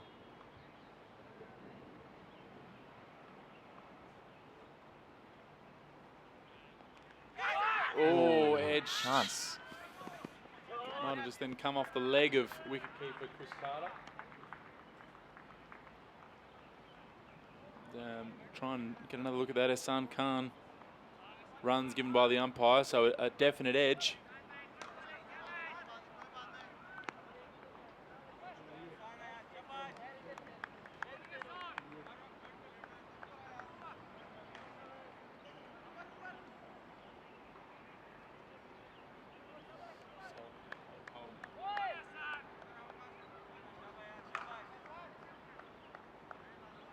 It's good to see, though, from Hong Kong, isn't it, Max? Still creating chances.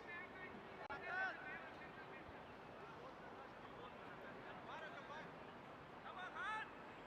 the back of that 6 in the previous over from Sessi Bao, and then 9 runs in the Bubba Hyatt over. Just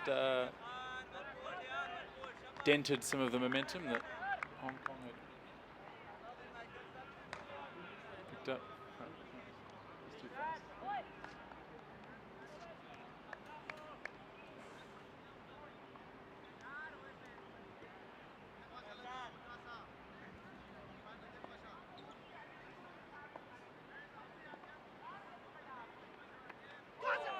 well bowled. Straighter one there from Hassan Khan. It's a good spell from Ehsan so far, isn't it? Again, Hong Kong persevering with spin. PNG boys have just got to be a little bit careful here. 102 for 4 can fall away quick if they don't rebuild here. Oh, that's well bowled. I know it's 26 over, almost worth a little bat pad in there on this wicket. Yeah, and it's one thing I think Papua New Guinea have done particularly well this week. They've not been shy in getting those catches in close to the batsman on the leg side, in front of square, behind square, and they've certainly played a part on this turning, bouncing wicket.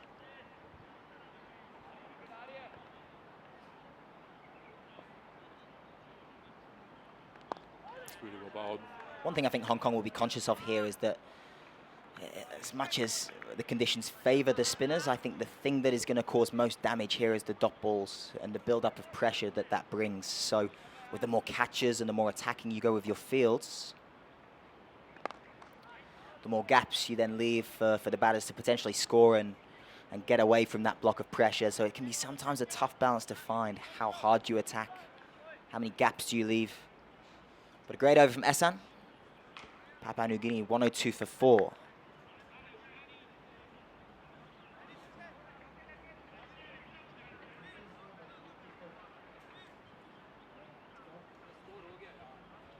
Here comes the replay, I think, of that drop catch, Max, earlier in the over. Let's take a look here. Yeah, definite edge. I think it was off the gloves of Carter. It was looked like a fairly decent edge. As a wicket keeper yourself, Scott, what do you think? Yeah, I think when you're up to the stumps like that, Max, generally they either stick or they don't, and all you can do is get yourself in the best possible position for that ball to hit the middle of those gloves when that edge comes. It did look like a big edge, and Chris seemed to look in a pretty good position there, so I'm sure a lot of people on the feed would really call that a drop catch. It's certainly a technical chance, but a difficult one, that's for sure. Just a one-over experiment then from captain Baba Hayat with the ball in hand. He's gone to Tanvir Afzal here at the Lime Rock end.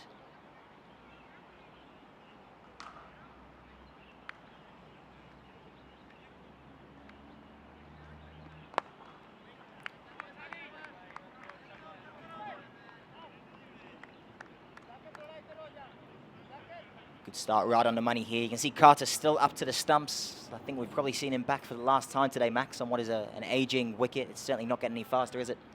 Yeah, absolutely. And it's a good move. And Tanvir Afzal just wasn't quite his normal accurate self in his opening spell. He swapped ends here.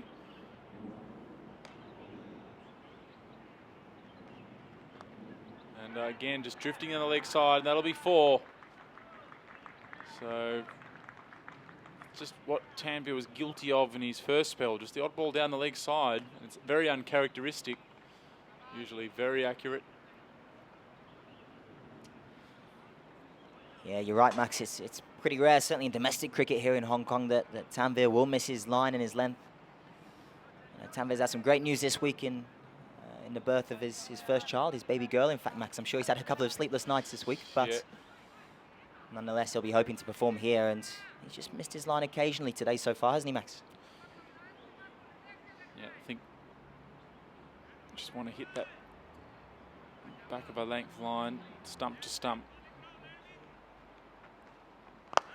In the air, but fielder's back there at long on, especially with the fine leg up. You can ill afford to drift down the leg side. Yeah, and the keeper up to the stumps, that also makes your margin for error just a little smaller when you stray onto the pads there.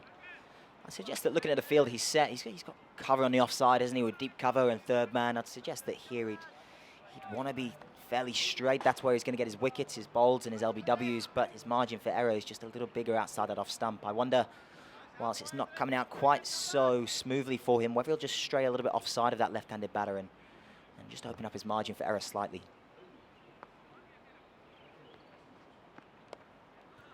Well played. Dogadoo bow. A risk-free single there. Yeah, I've been impressed with the way the PNG boys have just taken the sting out of it here. There were 70 or so for no loss, and 4 quick ones came. It's very easy to more to the point, it's probably quite difficult from a PNG perspective to stop the run of wickets when they come at such a rate. They're doing a good job of rebuilding here, Max, rotating the strike, just easing the pressure slowly on that middle order. Just as you say that, Scott, Sassy Bow, they come back for two.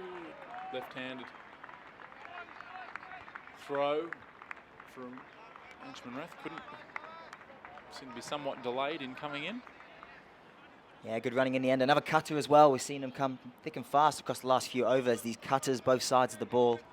Hong Kong doing everything they can to take the pace off it, just forcing the PNG boys to really manufacture some power into the shots.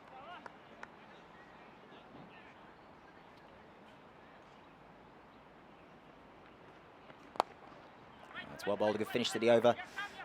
Sabin's asked the question here, any idea on the boundary size? Got an idea, Scott? Yeah, it's something that can be quite difficult to gather much perspective on from the live feed, but no Mission Road, certainly domestically. You're looking at about 60 metres for the straight boundaries, and a little bit wider square of the wicket, a little bit longer square of the wicket. You're looking at around 72 metres square of the wicket, I believe, here today. So not big, Max. Certainly straight. Yeah, especially if you saw a top edge off Azaz Khan go for 6 here. It doesn't take much down to those third man and fine leg boundaries. Ends up being about 40 odd metres to zip down to the boundary. Yeah, exactly right. It's not a strange thing to see here in Hong Kong. Mission Road, probably one of the bigger grounds in Hong Kong, and hence its status as a one-day international hosting ground, so to speak. But some of the club grounds in Hong Kong, the Hong Kong Cricket Club in Kowloon, they're even smaller still. So ball sailing over my head as a keeper certainly doesn't. It comes fairly often, Max, I must say. It's a lot like the apartment sizes. Small. Yeah, everything to scale here, Max, isn't it? Everything to scale. Except the size of the buildings, where they pack them in here in Hong Kong, one of the most densely populated regions in the world.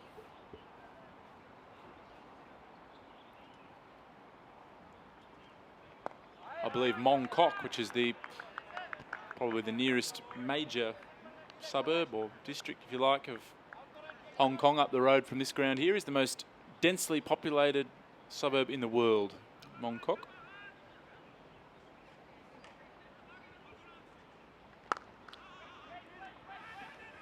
Sabin said, Charlie Burke, how do you know? He's the director of cricket, Sabin, so he's watching in from London at a conference. And 58 metres straight, 70 metres square. So you went far off, Scott, with your 60 and 72. Just added a couple extra on.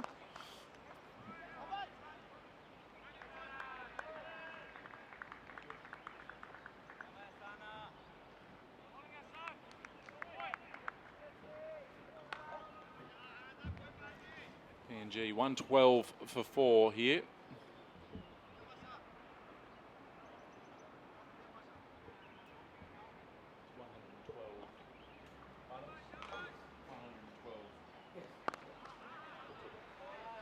Max, you'll be the happier side here at this point in time. Obviously, coming up to that 30-over mark, I was always told growing up that as a batting side, you feel you can potentially double your score in that final 20 overs. Where you are at 30, that's a good read on where you might end up. I think I'd rather be PNG purely because they've had the opportunity to bat first. I think that's a really important.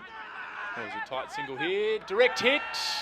He gives home. We got a very good position here in our commentary box and good foot home.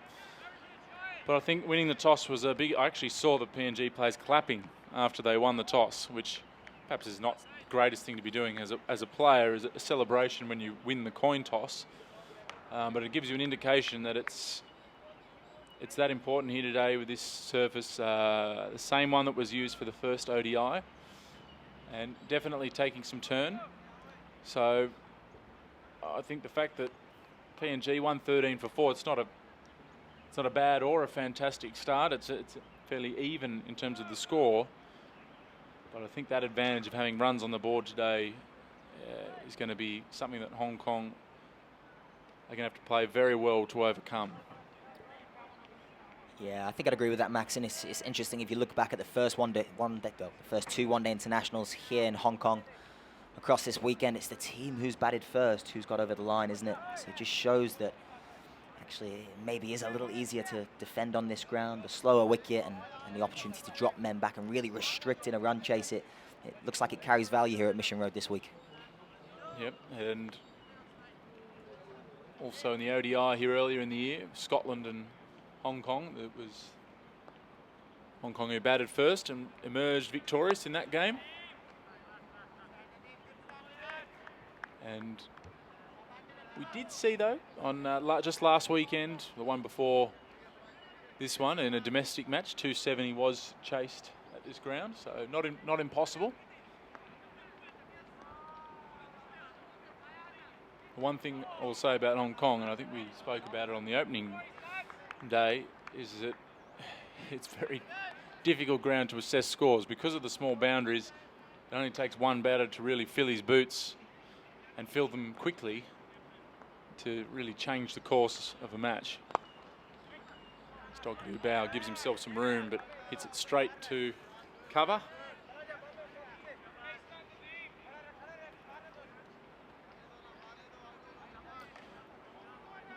To answer your question, Ronak Desai, the difference is that Hong Kong Dragons are the all-Chinese representative team.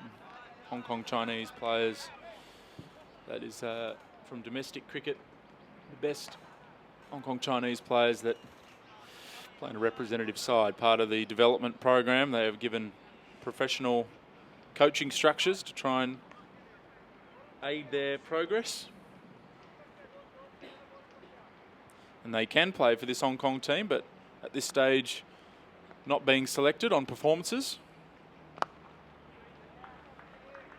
The interest is there, though, isn't it, Max? I think I'm into my 5th year here in and around cricket in these parts, and I think certainly in my 4-year tenure so far, I think the interest taken to the game within the local community, the local Chinese community, it's only going one way. It's going up and up and up, and there's some good structures. There's a great framework in place through Cricket Hong Kong to give these native Chinese cricketers such good access to good facilities and good coaching and good opportunity to play this great game.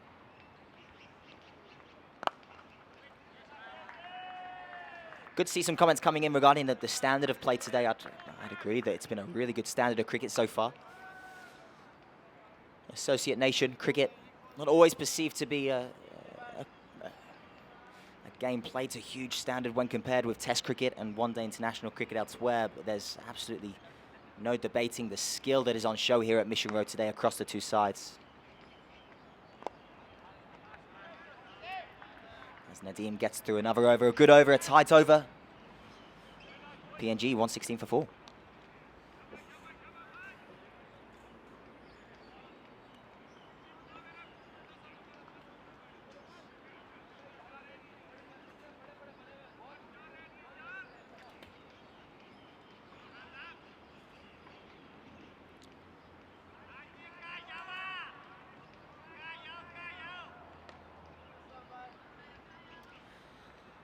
Good to see Nazvi Kareem, the South China Morning Post sports journalist, a keen cricket follower, sharing our coverage through the South China Morning Post, scmp.com.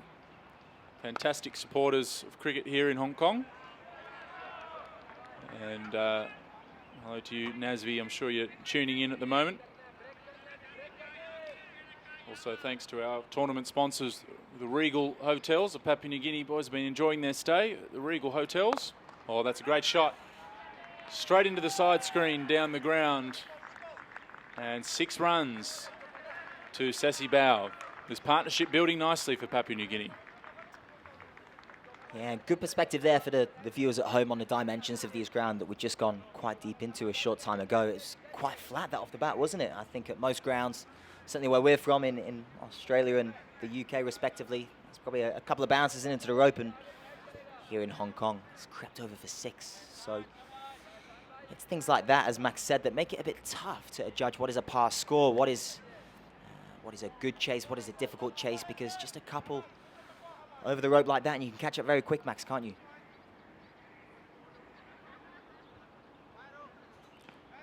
Sassy Bao now 25 off 33 deliveries. This partnership up to 30, well, in fact it's 43 now. I reckon, can't quite see, but I actually think Sassy Bao may have gone to 31 with that 6, 34 deliveries. It's well bowled from Mesan Khan. Bubba Hyatt prevents the single. But this partnership 43, and it's come at a reasonable clip as well, 4.5 and over.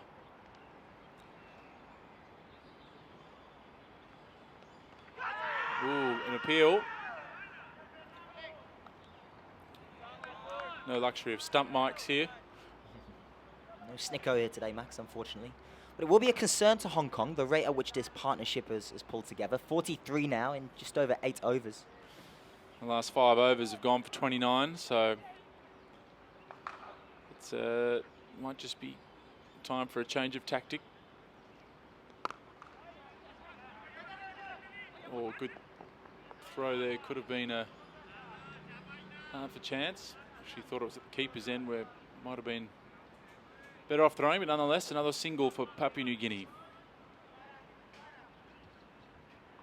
Certainly working hard here to make the breakthrough, Hong Kong. We've seen a few interesting bowling changes in the last 15 minutes or so of play, with Baba, the captain, coming on for a spell. Tanvir came back for an over.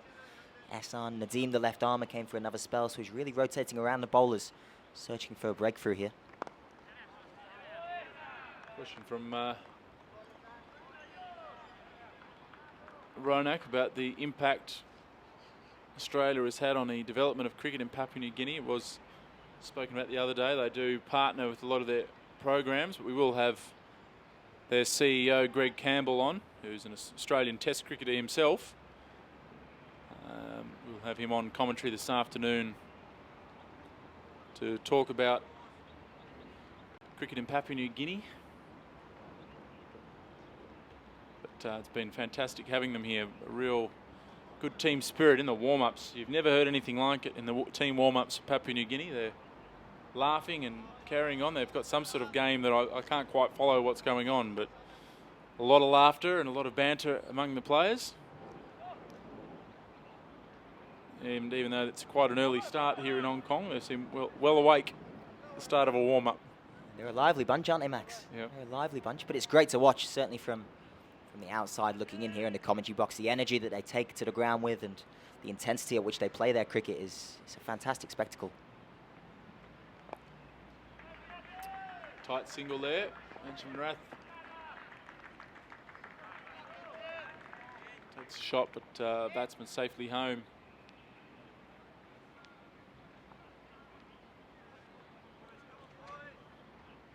Yeah, interested to see what the watchers on YouTube think is the par score here.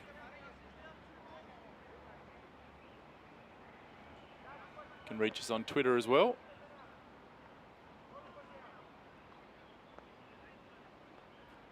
We're thinking sort of 230 to 250. I reckon par's 230. But anything over 200 will be tricky to chase. Yeah.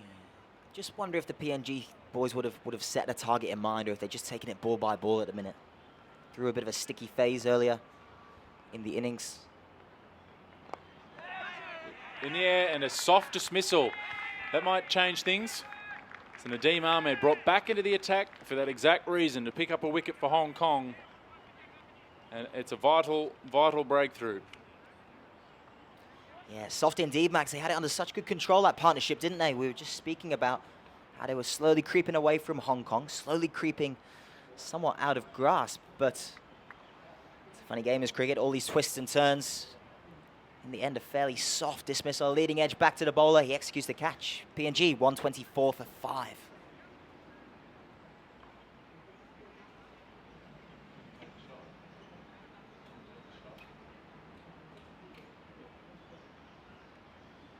Yeah, well, I'm not sure if the camera's actually picked it up, but we'll try and bring it up on screen here.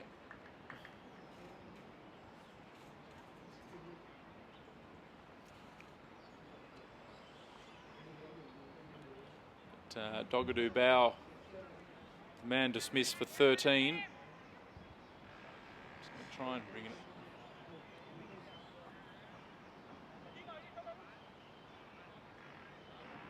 Oh, we'll see the catch. Simple one. Apologies for missing that one. The slowness of the pitch getting to Dogadoo Bao there as he looked to turn it onto the onside.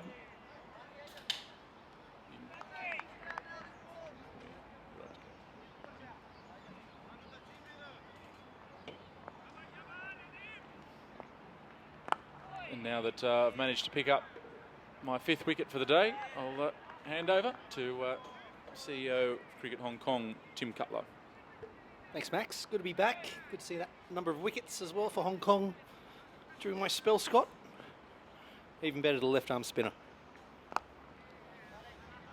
Yeah, he certainly looked a bit more relaxed come number 5, but again, a real good example of the slowness of the wicket here, just turning the face, closing the face on that ball, presenting such a simple catch back to Nadeem. He's had a good week, hasn't he, Nadeem? He's been very much in and around the action all the way through. Well, after taking 4 for 40 on Sunday, if memory serves, it was another 4 he took on Friday, or was it 3? Don't look so confused. We can find it, Scott. Just Yep, he's bowled well. But an important breakthrough there for Hong Kong. 124 for 5. Just changes the dynamic of this innings slightly. Just a ball before the wicket, we were talking about whether PNG will be setting a target, whether they'll be just taking it ball by ball, over by over for now. But that'll certainly change things slightly. yeah, 3 for 37 Nadeem got in that second ODI, and 4 for 40 on Sunday. So it's going to be a race, I think, between him and Chad Soper for most wickets.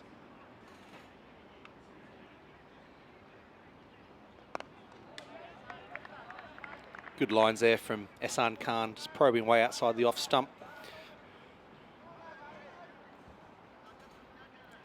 Sessi Bao, they're having to reach for it. Kinchit Shah, their hands are ready at first slip. One thing that's been notable this week, I think, Tim, from the outside looking in, is how difficult it has been to start your innings as a batter. I think certainly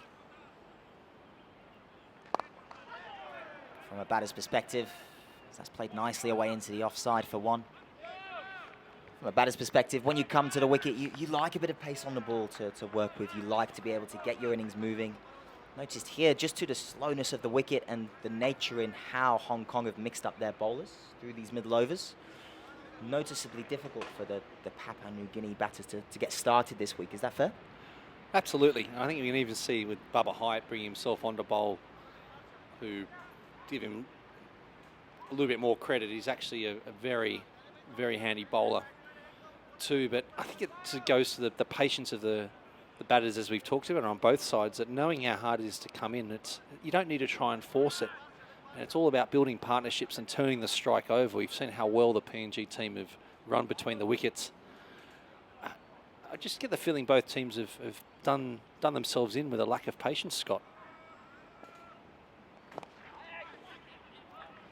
It's well worked into a square leg region for 1. Yeah, I would agree, Tim. I would agree. And it's obviously difficult. It's easy for us to sit in this nice air-conditioned commentary box and say how these guys should go about their innings. It really is a difficult pitch to get started. But what I was so impressed with about that previous partnership is the way that they just absorbed that pressure. And there was a lot of pressure with 4 very quick wickets earlier in the innings. But they just absorbed. And without taking any huge risks, they found their way out the end of that pressure and eventually got themselves in a position where they could start scoring more freely. And the wicket probably came at just the wrong time for them, I'd suggest, Tim. Absolutely. And Asad Vala, the wicket before, were just such a key man in this PNG lineup. We've talked about it so many times. Ehsan Khan in now. Just offline there, and that could be 2 runs out there with Wakaz Khan coming around to field. It's well played, but they won't mind that, Hong Kong, will they? Closing the face of the bat, albeit from a slightly leg stump line, but if you recall that last wicket, that 5th PNG wicket, it was through exactly that. Batters closing the face on a slow turning wicket. Ehsan, the guys in close on the offside, will feel they're in the game for a catch there, I think. Yeah, that short cover, definitely in the game. Kinship Shah at first slip. Hassan Khan going very, very wide on the crease. I think that front foot's almost going outside of that return crease, which of course is okay. It's only that back foot that can't touch the return crease. But you just see Hassan working with the angles, experienced off spinner. Just doing everything he can to get a little sense of doubt in the PNG batsman.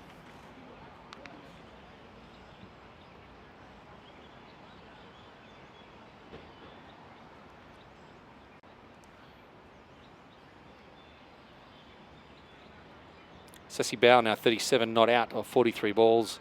Mahuru Dai. Been so good to watch his bowling. He's now out there to bat as well. He's 1 off 4. Nadeem Ahmed, 7 overs, 1 for 13. It's been dangerous out there, and I think Papua New Guinea are really just trying to play him out at this stage. Key man for the Hong Kong bowling unit.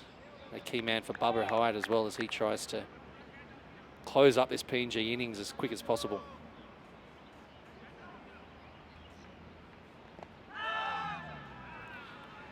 Bit of an appeal there from Chris Carter behind the stumps with too much turn there going down the leg side. Nadeem Ahmed coming around the wicket. I think we talked about this on Friday, Scott, about the change in angles these days from the off-spinning bowlers to their like batters. They seem to always come around the wicket now, don't they? Yeah, you certainly see it a lot more often than you used to.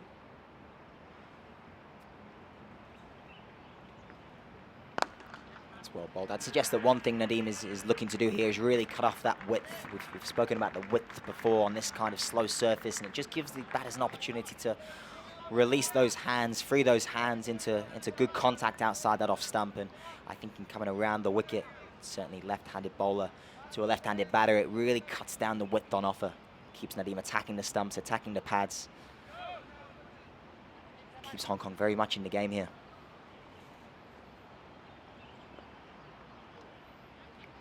Paddle sweep there, played very, very well. Maybe 4 runs to Mahuru Dai. Yeah, good batting, Tim. Good batting. Just used the pace there, didn't he? A little bit quicker from Nadeem, but he's got to cross nicely and just use the pace. That's run very quickly down there to find leg for 4 runs.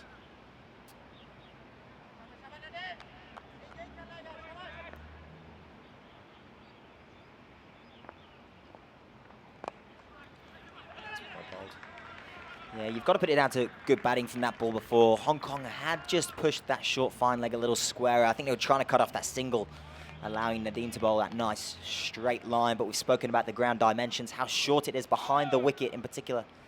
It's probably 60 metres straight from the batting crease, but probably only 40 metres or so behind the striking batter. So those little paddles through the keeper, through the slip sort of region, both sides, they run away incredibly quick here in Hong Kong. It's a good option to have under your belt. How about the reverse sweep? Scott, your favourite shot in the world? Nadeem Ahmed back over the wicket there, just as we're talking about him coming around. Yeah, big fan of those options square of the wicket, Tim. Whether it be the hard sweep or the paddle either side. Again, I'm into my 5th year in Hong Kong, and on these slow wickets, I feel certainly to the spinners and the slower bowlers, those powerful options square of the wicket are hugely important. It can be tough to hit straight. It can be tough to hit the gaps. Oh, there's that ball turning back, probing to get through that gate belt. No ball. Umpire Ian Thompson officiating his first one-day international calls. Nadeem Ahmed can bowl a no ball, and there's another one. Free hit, and obviously with Mahuru Dai still on strike, the field cannot move. Yeah, it's not the first one we've seen from Nadeem this weekend, is it, Tim? It'll be greatly disappointing. Finger spinner's not really expected to be pushing that front line so tight, and it might cost him big here. It's very well bowled there, Nadeem. Quicker ball. I know he's been working on variations of that arm ball. Yorker there, Mahuru Dai. Oh, sorry, it wasn't Mahuru Dai, was it? Apologies. Sessi Bao there on strike. Just wasn't able to get under it. 2 batsmen, not the tallest, but still weren't able to get underneath it. And John Lister, thank you very much for your comments there on the stream. Really glad that you appreciate it. Kenya, we're hoping we'll be streaming the matches at least, just for everyone there wondering. We'll have Max Abbott and myself will both be down there. So you never know, you might even hear our voices, but we'll be sharing those links as much as we can. And of course, yes, our national team men's are heading down to Australia after that tour to play against the Sydney Thunder and the Sydney Sixers, both in pre-season practice come trial matches for both those franchises in the Big Bash League. And great relationship that we're building with both those Sydney clubs. And even with some more good news to come with an announcement shortly about, hopefully, one of our Hong Kong ladies playing in the Big Bash for one of the women's Big Bash League franchises. Kinchit Shah into the attack now, the off spin of. It's crept through, Tim, it's crept through.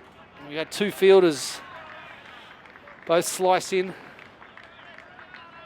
but unfortunately both have missed it.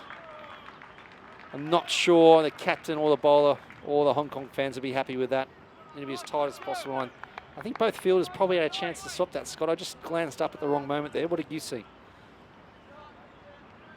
Yeah, it looked like they almost got a little bit too close to each other and almost left it to one another. It's a sort of mistake you hope not to see at this level. But certainly at times where runs are seemingly quite difficult to come by, it's one thing you really don't want to see. You've got to scramble and make sure you cut off all of those singles. Certainly make sure it doesn't get through to the rope. Kinchit Shah hasn't done a lot of bowling for Hong Kong, but it just speaks volumes about the wicket out here in the middle of Ting Kwong Road Recreation Ground. A lot of assistance there for the spin bowlers or slow bowlers. Really hard to score when you take that pace off the ball. And Kalan, good to see you there. I know you've been down the ground the last 2 days. I don't know if you're here, but great to see you commenting on the stream. And JP, thanks for your comments too. Glad you're enjoying Kinchit Shah again.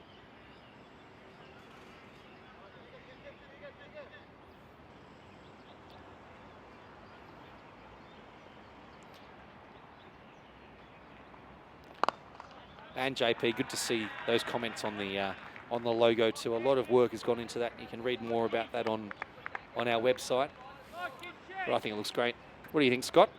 As a almost independent observer, and I don't have a gun to your head, I promise. But what do you think about that new logo? Yeah, I'm a big fan, Tim. I'm a big fan. A lot of work has gone into the rebrand of Cricket Hong Kong in recent times. Short ball there, and very lucky to get away with a single out there. Nazakat Khan comes around, and probably the best arm in the Hong Kong team. The bounce throw into Chris Carter. Yeah, going back to the brand, I think it's really brought Cricket Hong Kong up with the times. We've seen some of the other associate nations and test playing nations in particular go through a similar rebrand across the last decade or so. Cricket Ireland and Cricket Scotland are too close to home for me, and ones that spring to mind. And I think it makes Cricket Hong Kong very identifiable, and it needs to be in this community where we're really looking to encourage as many into the game as possible. In particular, those native to China who are really starting to grow within this great game of cricket that we play. You're probably a better place to comment, Tim. How do you feel the launch of Cricket Hong Kong has fared so far? Exciting is probably the best word I could use. It's not so much, I don't think the brand itself reflects a change in anything that we do. It really is something that we've done our best work here, or put our best foot forward to try and show how far the game of cricket has come and what it can be for Hong Kong. You know, we look out there to our players representing Hong Kong, fewer than 1,000 male cricketers from the national team down to the social leagues to see us at the level we are. It is really something to be proud of. Anshuman Rath in here. Just a well-run single out into the covers. And I think we're the first sport that has really taken the Bauhinia flower. For those people that don't know, you can have a click around, but that's the orchid that adorns the Hong Kong flag. But a lot of sports continue to use the stylized dragon, which itself isn't really representative of really contemporary Hong Kong, or not as much as we can be.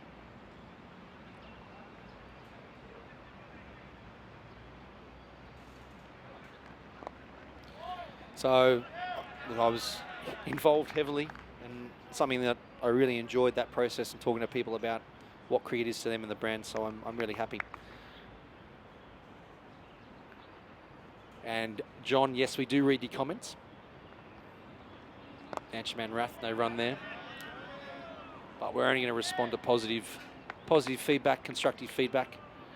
And I know there's a comment there about the dates for the Thunder and the Sixers, and I'll grab them for you so everybody knows. I'm not sure whether those matches will be streamed, but we will have again Max Abbott on site, and we'll have some little snippets there. We're hoping that the Sixers and the Thunder are able to stream that. We're hoping for crowds of between 5,000 and 10,000 in Orange for the Thunder game, and up at Coffs Harbour, two beautiful cities of country New South Wales there against, well, we got the winner of the inaugural Big Bash, and then the reigning champs, the Thunder, with obviously the Sixers winning that first Big Bash season.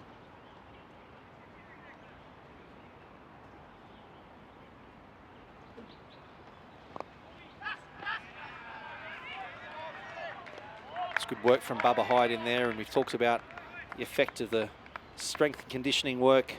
These boys working with Pinnacle Performance in the Hong Kong Sports Institute as well. That's a run there that Bubba's cut off that perhaps wouldn't have been the case 9 months ago. That's close. That's the back Very leg, close. Tim, and it's out. Umpire Ian Thompson, his first one international, has given that out. Anchaman Rath with a breakthrough there. I think you're right there. It's turned and hit the back leg.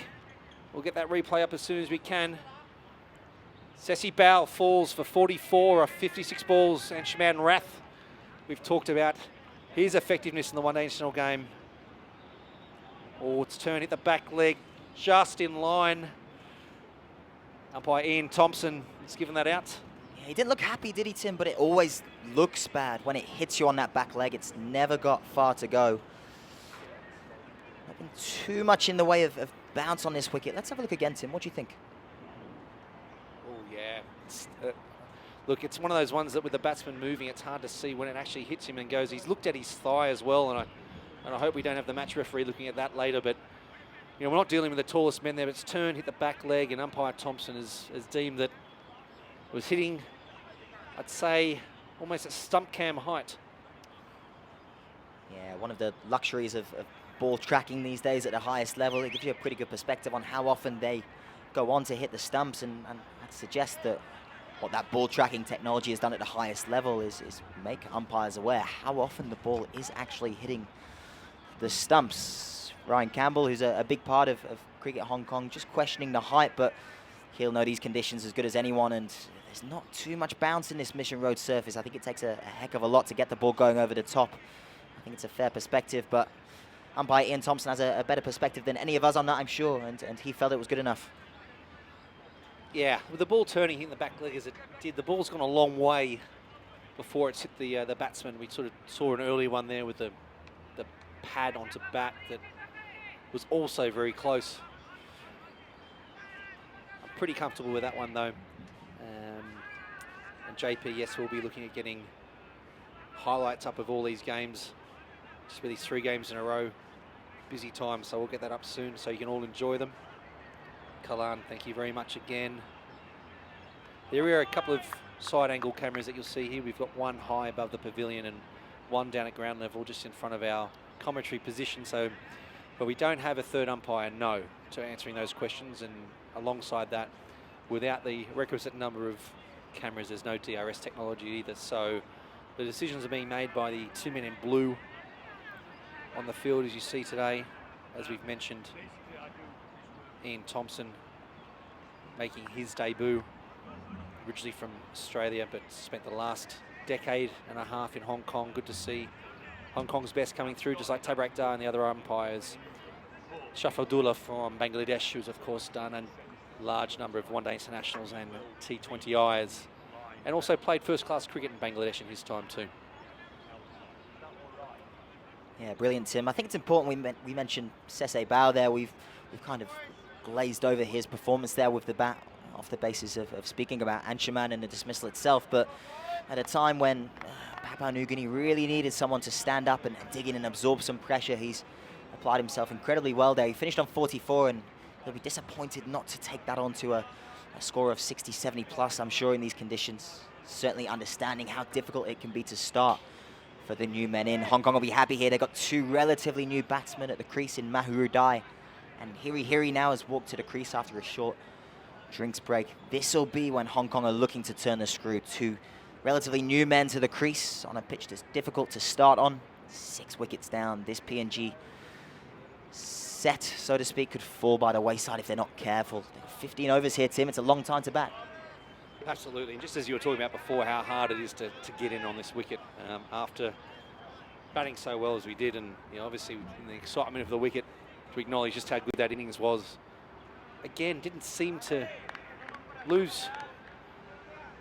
break too much sweat, still quite easily. It's been a big aspect of PNG's batting. Anshuman Rath into Hiri, the new batsman, who I must say has one of the best names in world cricket. Playing his 3rd one-day international. High score of 11. So very early in his career. Big job for him as well. 15 overs. Chance here to get a score on the board. Hong Kong continue to persevere with spin. We spoke previously about Kinchit, and he's not bowled too much at this level, has he? He's probably one of the more excitable net bowlers, I'd suggest, so far. And he's certainly been putting in some hours with the ball, making sure he's ready to bowl should Hong Kong need him on what is quite an abrasive surface here at Mission Road. And so far he's done a pretty good job here. One crept through the infield. I'm not sure that was so much Kinchit's fault, but interesting to see Kinchit, who is to some a bit of a part-time spinner, still be able to do a very good job at this level on this surface, Tim. Yeah, I actually think it's Bubba's only option, to be honest. Kinchit comes in again here. ODI just plays that away. He's tried himself, tried Azaz, and his go-to man normally Tanvir, so Kinchit's his man here. Well, that's an opportunity there, just didn't carry enough. Slow wicket, looking to turn it around for the single, and again, just see the intention to work the singles is great to see. Just wicket's very slow. It's really got to watch that ball onto the bat and then roll the wrist. But again, you just see how effective even this type of, if we can call it, obviously no disrespect to Kinchit, a part-time off spinner, just so hard to get away. Yeah, and I think from a captaincy perspective, Babra will be very conscious here of making sure he's got his best spinners at the end. Nadeem Ahmed, our left-arm spinner, has got through 8. He's only got a couple left. Anshuman Rath, who took that last wicket of Sese Bao LBW, he's got just 1 left remaining, 1 over remaining. Ehsan Khan has 3, so his 3 leading spinners have probably only got 6 or so overs between them. So that's where Kinchit really comes into the game, and unless Bubba's going to persevere with the likes of Azaz and Bubba and maybe himself, I'm just slightly concerned that he may not leave himself any in the tank. He's going for the jugular here, and maybe he was perhaps guilty of not doing that in the second one-day international after slicing through the top order. But to have PNG here, 145 for 6, maybe he's just going for it here, Scott, to really try and close it out. Yeah, and I think it's fair, but you've got to find that balance, haven't you? We've spoke about how difficult this pitch is to get started on, and to some extent, especially when you find yourself quite deep into the tail end, so to speak, you want to make sure that these batters are under the most amount of pressure possible. And Anshi here into his 10th, so this will be the end of him. 3 for 22, I think, so far, so he's done a fantastic job with the ball here today. Good to see Courtney Kruger again on the feed there, former one-day international cricketer for Hong Kong. Part-time off-spinners do get wickets. Courtney's still playing his trade as Premier League captain. That's the top league in Hong Kong, of Hong Kong Cricket Club. Anshuman Rath, full pitch, reverse swept. Running away towards the boundary there, but very well fielded there, down to 2. And if you want to talk about part-time off-spinners, then Courtney Kruger is definitely one of those. Well, I think you're doing him a little injustice there, Tim. Probably himself an injustice as well. He seems to find himself ball in hand quite often at the highest level of domestic cricket here in Hong Kong, doesn't he, Tim? So I think it's funny he knows he can bowl. He's also captain, though, isn't he? Numbers speak volumes, Tim. Numbers speak volumes, and Courtney's a very good domestically here, I'd suggest.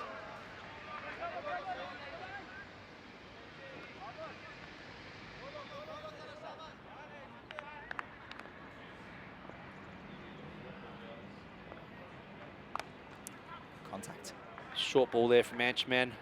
Fielded out there in front of us. Wakaz Khan, one of Hong Kong's best young stars coming through. Fields that and whips it in. He's looking fit as well from here, isn't he, Scott? I know he's been training the house down before the under-19s tour to Malaysia. Good to see him running around the field in front of us here. Yeah, he looks strong. You certainly can't question the work ethic of Wakas and the other boys, in particular within this Hong Kong unit. And I'm sure the guys from Papua New Guinea reflect that also, the physical side of things becoming such a huge part of the game as things stand at this level. It's a good hit from Anchi.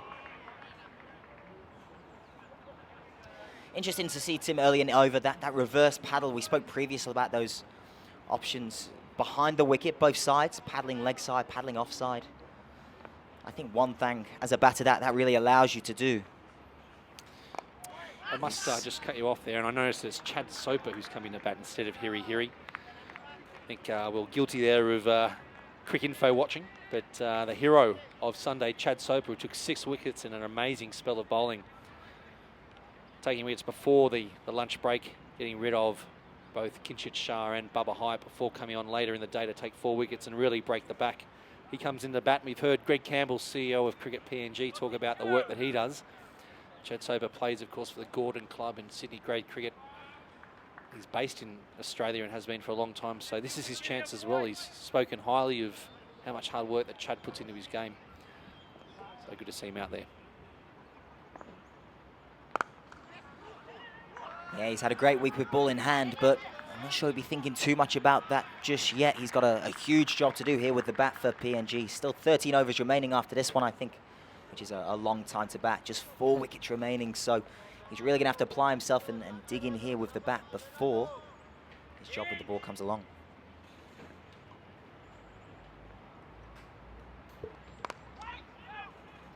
Just going back to what we were saying the previous over, and this is reflected in the field that Hong Kong have set, is those paddles both sides of the wicket. They force you as a fielding captain to get a lot of fielders behind the wicket. You'll generally have either a slip or a short third man and a backward point on the offside, then perhaps a short fine leg quite fine and a square leg up on the leg side. You've got 4 fielders behind the bat.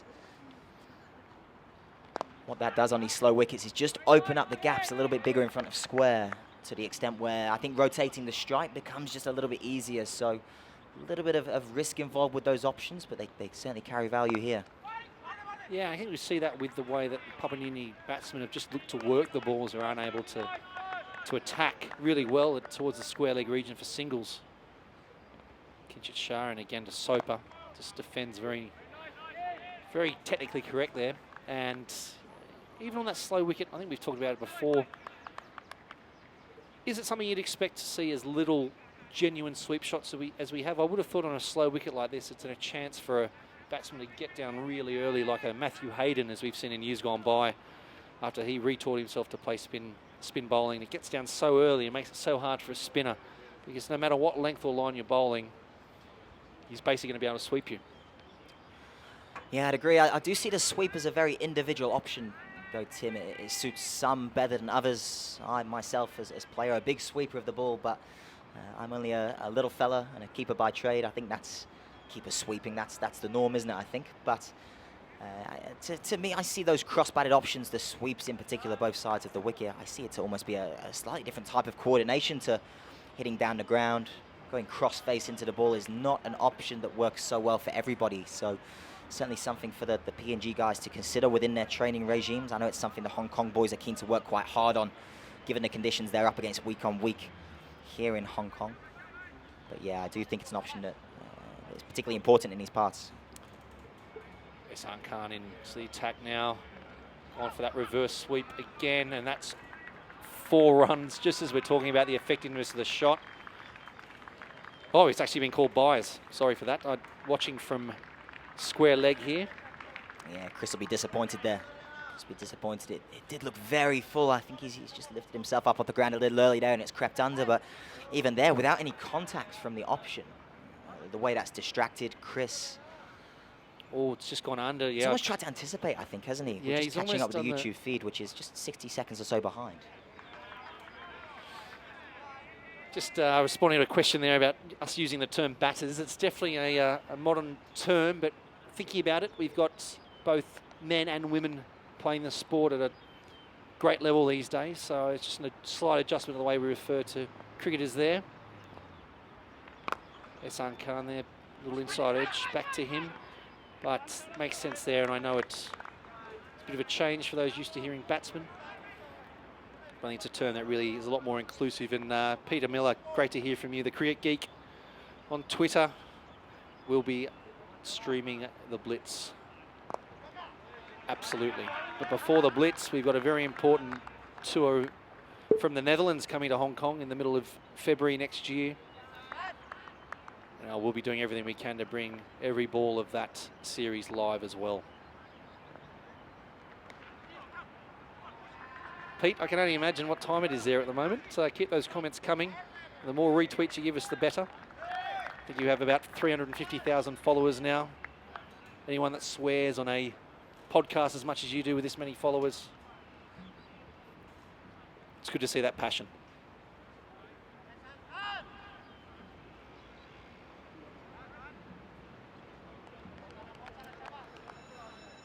So you can see from the banner at the bottom there, PNG 153 for 6 here. It's such an important phase of the game, isn't it, Tim? These middle overs, when do they press the button? When do they look to go up a couple of gears and start seeing where they can take this total? What will they be happy with? Is 200 enough on this surface? Will they want a few more?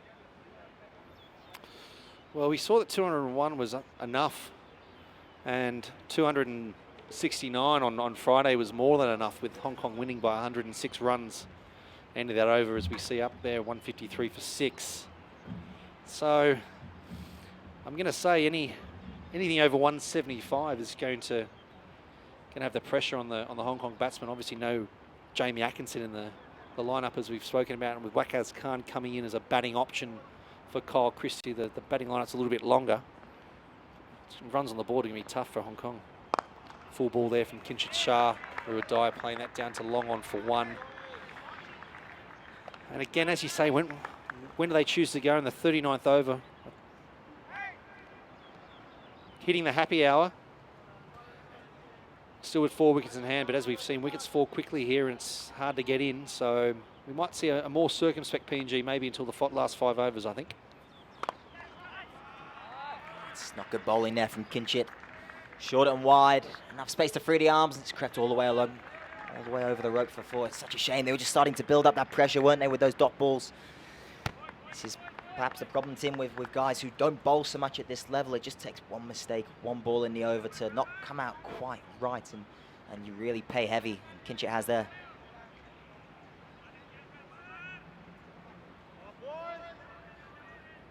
Peter's in Mumbai, so that's probably why he's watching. I was going to think the timing was not good for London. Just a single work by Soper there, down to Ehsan Khan at 45.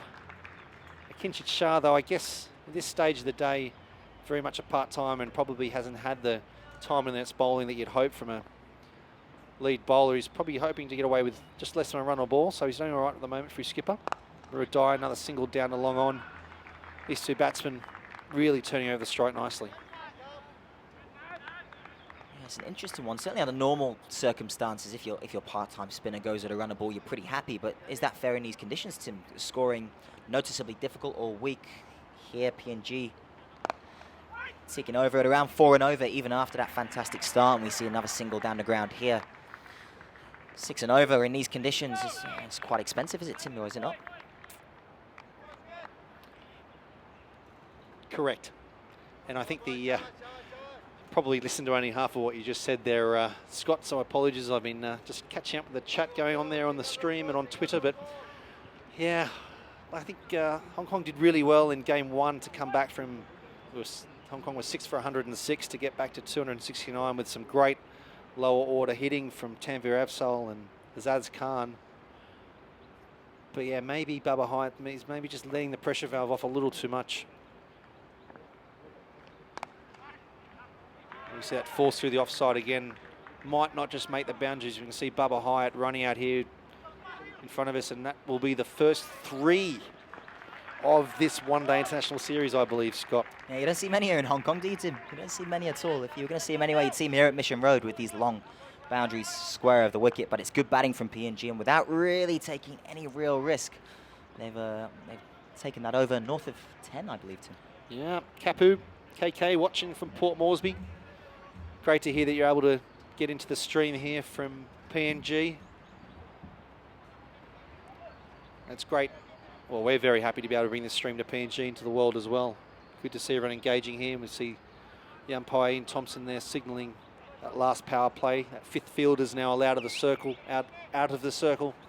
Vice captain Azaz Khan back into the attack. So as we had theorised as to what Bubba Hyatt would go to after using up his strike spin bowlers, we're going to see Azaz Khan come into the attack. Yeah, it's great to see that support, isn't it, Tim, from not just Hong Kong through the local feed, but across in Papua New Guinea as well. That suggests that our perspectives at times might be a little closer related to the cricketers representing Hong Kong, but that's no disservice to the guys of PNG. I'm sure we'll look to get some perspectives from the PNG staff as we go through the day-to-day.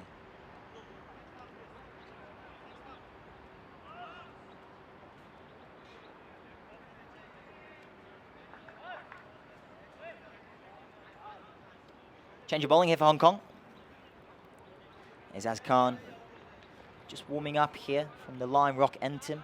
Back to pace, what do you think? Well, not too many other options out there, really.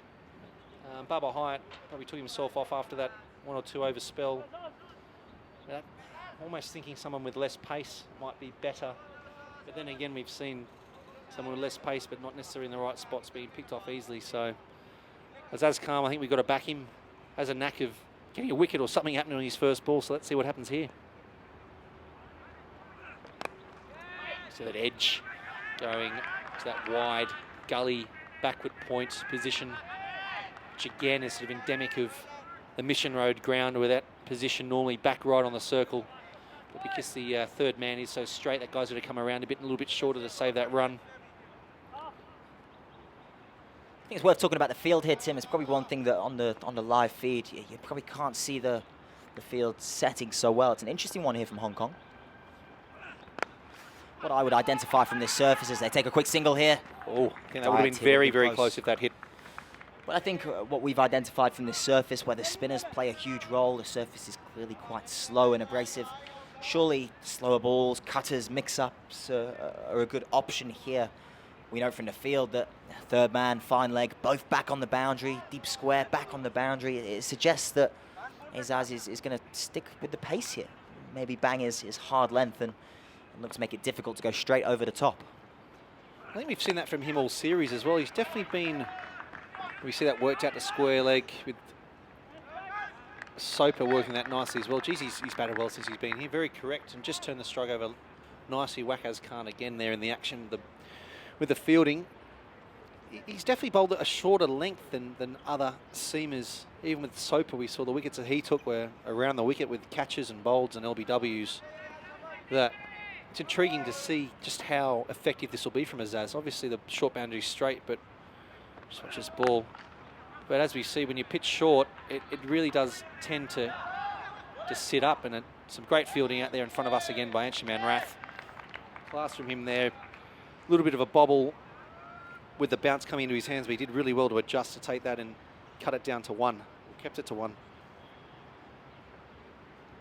Tim, I think we've seen a no ball there. Front foot no ball from Azaz. They look to be questioning the line, and I think here it is, the signal of a free hit here for PNG. And of course, with them changing ends there, with Soper now on strike, the Hong Kong captain can make changes to the field. So if you're going to have a good free hit situation, it's where you're able to change the field, and I think we're just get an indication here about where he's going to bowl, with Azaz Khan going out to that mid-wicket boundary. Bubba Hyatt bringing himself up at third man to the circle. So I think we're going to see this one directed towards the bouncer region. Slower ball perhaps, Tim? Oh, that's turned. Oh, I think that's probably turned back inside the line, but umpire Ian Thompson has called that a wide. So we're going to see another free hit. Yeah, just looking at this field again, one thing that the viewers at home probably can't see so well is that fine leg and third man both on the rope previously. with the free hit and the batters changing ends. Both third man and fine leg came up into the ring. All the guys in front of the bat. So Cover, I think mid-off, mid-on, he's mid-wicket, shown all his back. hand there, hasn't he, with that slower off cutter. Is he going to do it again? The I'd expect two-card so. trick? Oh, that's well bowled. Oh, Chris has missed it there behind the stumps. Just low, and again, probably ready to attack at those stumps, but it's got through to him, and I know he's going to be dirtying himself there, Chris Carter. He's done well there. The free hit with the wide and the one by has only cost him 2, which at this stage of the innings is probably a bit of a good result, I'd suggest him. Well, it doesn't get much better really than that. We saw Nadeem bowl a great quick Yorker on his free hit beforehand. Azaz Khan just short of a length, and that's just past that gully man we're talking about, and Mahua Dai comes around for 2. It's good to watch, isn't it? Good cricket, turning the strike over, waiting for that bad ball. No nonsense. Yeah, it is. You can always already see with the pace back on the ball, it's just a little easier for the PNG guys to hit the gaps and rotate the strike.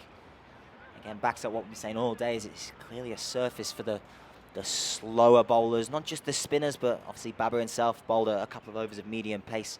Pace back on the ball here, and PNG just starting to tick along. What's that conversation going on here, Scott? Do we play a part there? What's he saying? We've only got 5 guys we can put out. You know, pick your zones.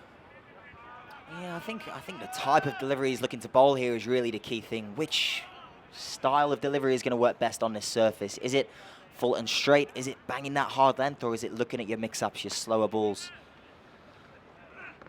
Oh, that's He's got quite slower high. ball, but That's gonna high, be- it's been called. It's going to be another no ball there. Definitely not what the Hong Kong team wants. Azaz Khan searching for a Yorker there. It's overcooked it. And that's a high full toss, no ball. And we're going to see another free hit. Of course, every no ball these days is a free hit. Well, I think we've seen this story before. So we're going to see Wakaz Khan go out again. Of course, they've crossed. So I'm 2 from 2. I'm going to go for another slower off cutter. I think I might join you there, Tim. Let's see what happens.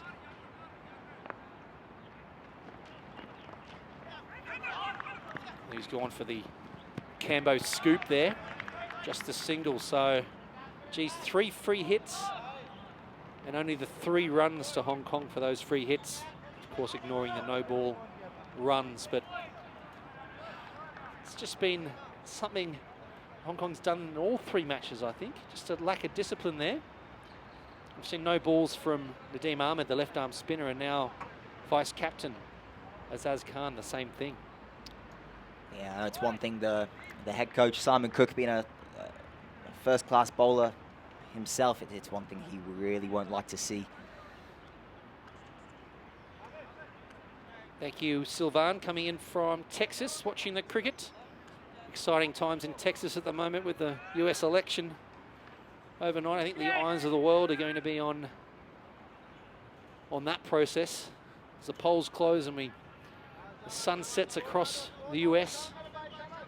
An eventful presidential race, shall we say, Scott? An eventful race. It's been a very noisy race, isn't it? It's been a long, noisy race. And whether you're red, blue, or another colour,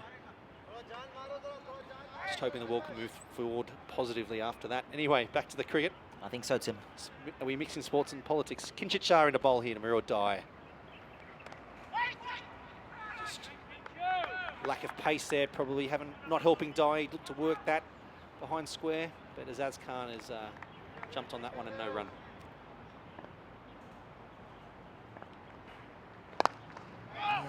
He's bowled well here, Kinchit, to his credit.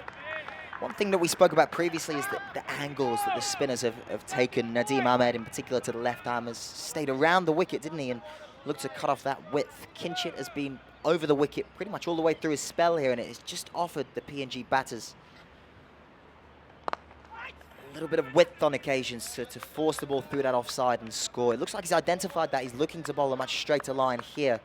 As you see, that one worked into the mid-wicket region.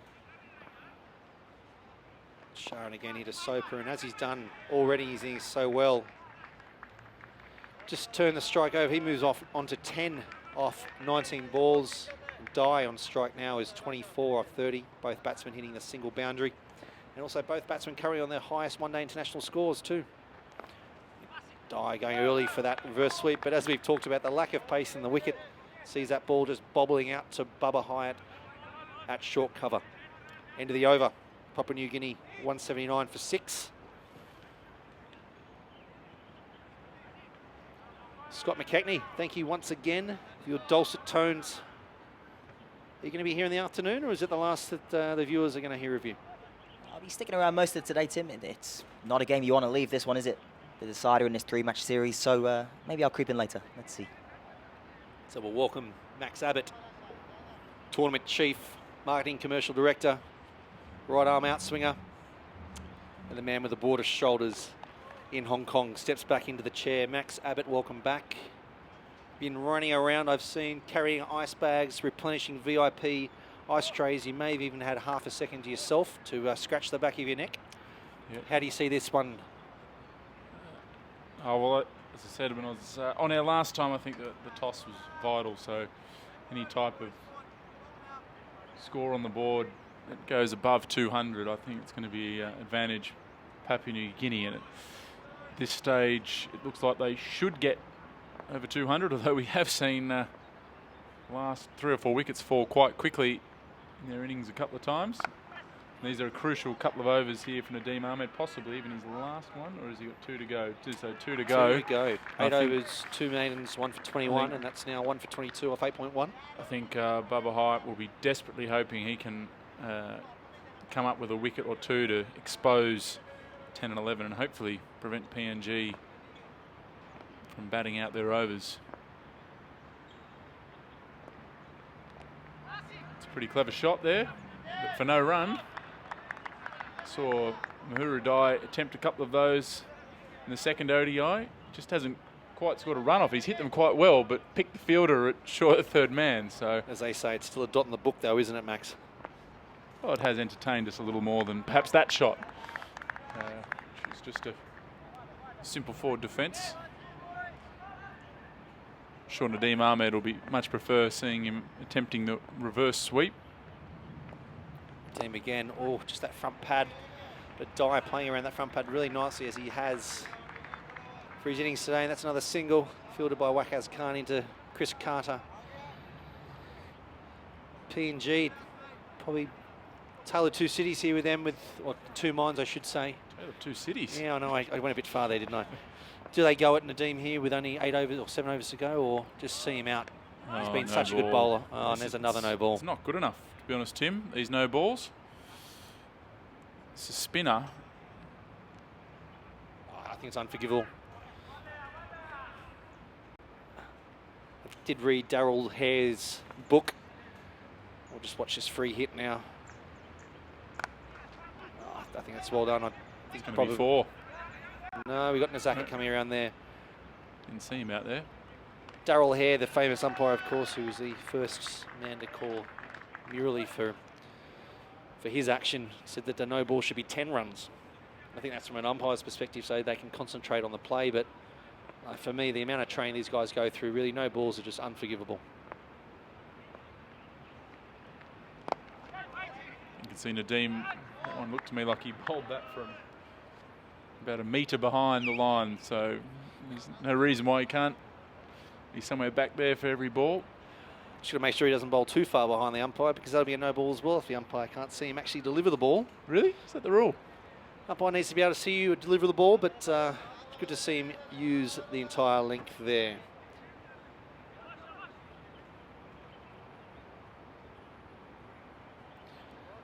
So the end of the over there, PNG moving on to 184 for 6. Kinshit Shah is going to continue. Chad Soper moves on to 13 off 24.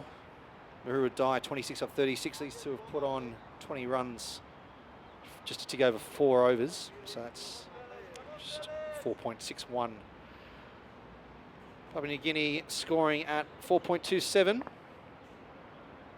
Kinshit Shah to Dye. Very expansive man out there over the head of Nazaka Khan into the cricket net there. It's the first expansive shot I think we've seen from Dye. We've seen a couple of very delicate sweeps and reverse sweeps, but on this wicket, I think you've got to throw caution in the wind every now and then, especially as we move into the last 5 to 6 overs.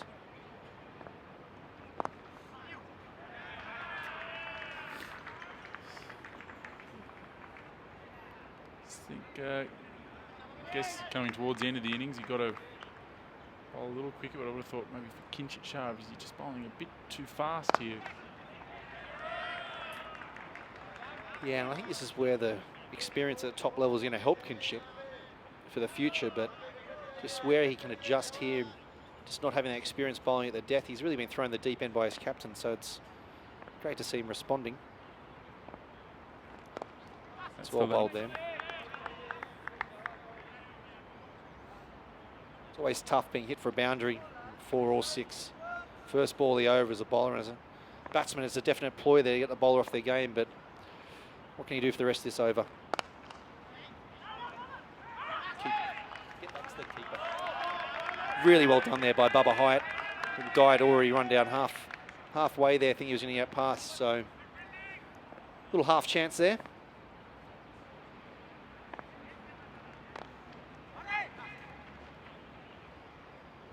Tanvir Afzal fielding there, backward point. Good recovery from Kinchit Shah there. The first 3 balls had gone for 8, but in the over it just went for 9. Good recovery here, this partnership. It's, good to see the numbers on the stream ticking up. yeah, I just shared it on my Twitter. Have you done yours, Tim? I am as we speak. Yeah. Oh, geez, I've got all these notifications I probably should have looked at.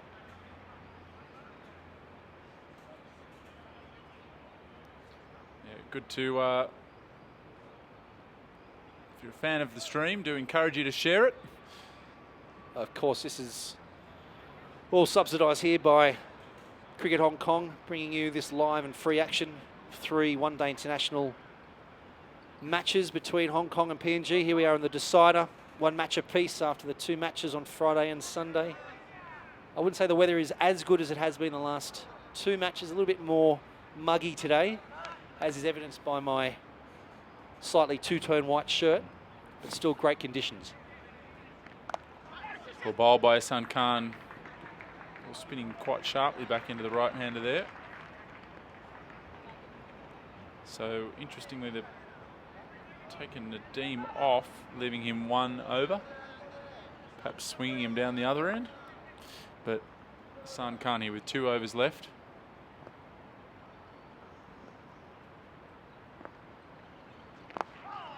Fires that one into leg stump, an easy single. Done very well here, Papua New Guinea. They've just really wobbled at one point. This partnership of 48 has really put them, I think, slightly ahead in the game.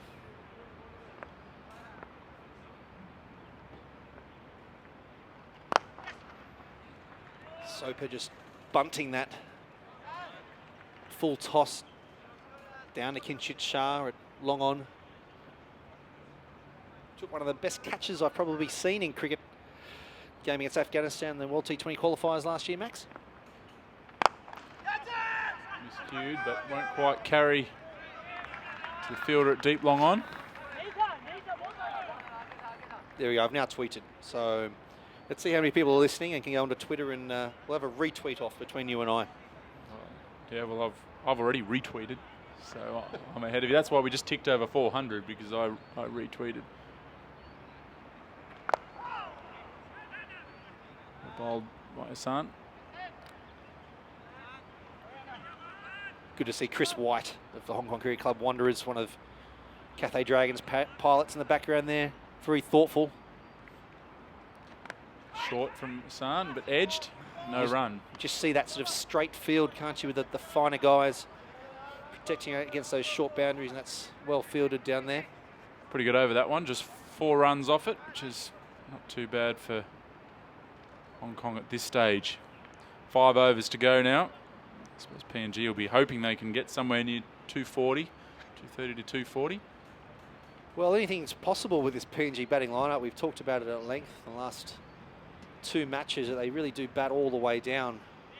And with 2 set batsmen here in Dye and Soper, you think if one of them can stay, really 250 isn't out of reach, really. Especially with Dye now starting to broaden the stance with that slog sweep off off Kinshit for 6, but now we've seen a Zaz switched ends by skipper Hyatt. We'll just see how Dye looks to play him here, whether he's just going to use the pace and try to work him through the gaps, or stand up tall and hit that short of a length ball that Zaz is known to bowl, and look to hit him flat over that boundary towards the cricket nets and tennis courts.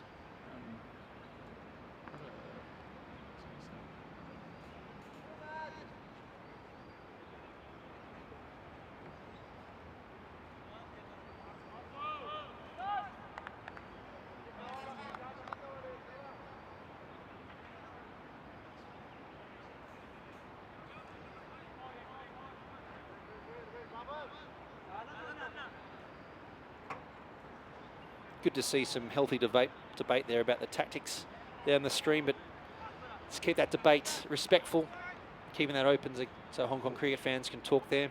Just an extra 20 fans have tuned in since you retweeted. Well, there you go. How many retweets have I got? I reckon you're going to have none. Charged and edged. Edged That'll by fly for 4. Rabsale down there at third man, can't get there, and another 4 to PNG. So I think we asked that question. That takes Dye.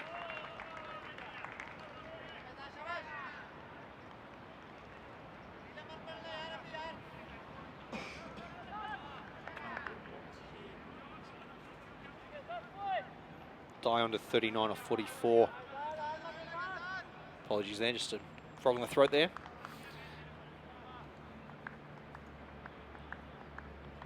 Oh, Bamal's retweeted and liked. And yes, the milkman, that is Quattro. That's clipped away fine, but man down at fine leg. Just a single bit of pressure on Azaz Khan here, having gone for a boundary. A single from the first 2 balls of this over. So it's got the potential to be a big one here for Papua New Guinea. He's got to either find the Yorker or get the slower balls going. He's just sort of bowled length at this first couple of deliveries. That last one angled down the leg side. Edged and taken. So Chris Carter with the catch. And Azaz Khan picks up an important wicket at this stage. Not too many overs remaining, but Hong Kong needed to get a new batsman in, and Chad Soper on his way for 16. He's been great support for Marul Dye, and we'll get that replay up with Chris Carter probably not having the best day behind the stumps, so we'll be very happy to fill that one into the middle of the gloves. Good supporting act there by Soper to Dye, and I think it's going to be the job of the incoming batsman to just continue the job that Soper started. So let's watch that replay. Pretty good catch. That went quite quickly for this surface. Ball flew off the edge. Now we have Hiri Hiri. We thought we had Hiri Hiri early, and Hiri Hiri now.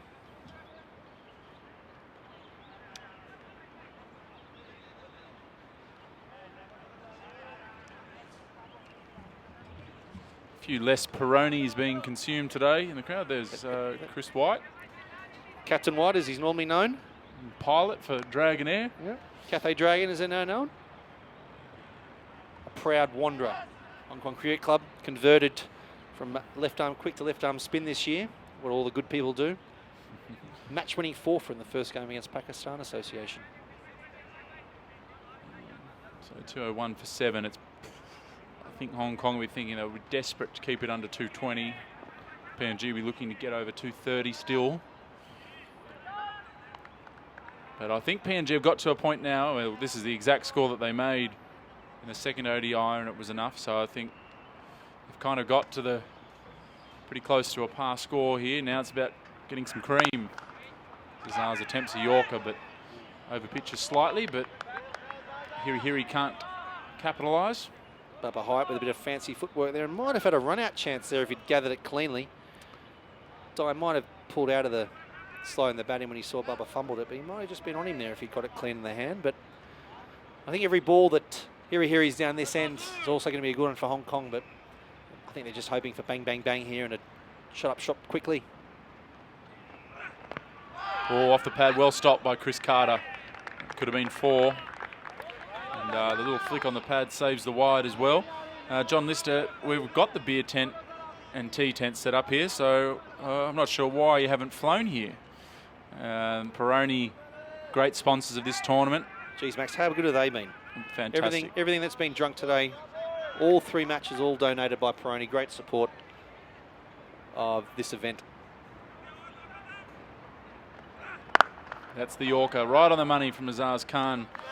And that ends the over. A good recovery in that over after going for a boundary and a single off, or a leg by off the first 2 balls. Has then taken a wicket and produced 4 dot balls. So PNG 201 for 7 with 4 overs to go. And I dare say that Hong Kong will be very keen if they could just pick up Mahuru Dyer here. They'll save themselves any possibility of perhaps PNG creeping over that 230 mark. Yeah, and like you mentioned, Max, the fact that they're now at that mark that they reached 2 days ago and successfully defended with what we thought at the time to be a lower than par score. I think we've seen the team chasing not get over 200 yet. So definitely in the box seat here, and any runs here are a bonus. He's just struck him outside the line there. Umpire Ian Thompson gives that one not out.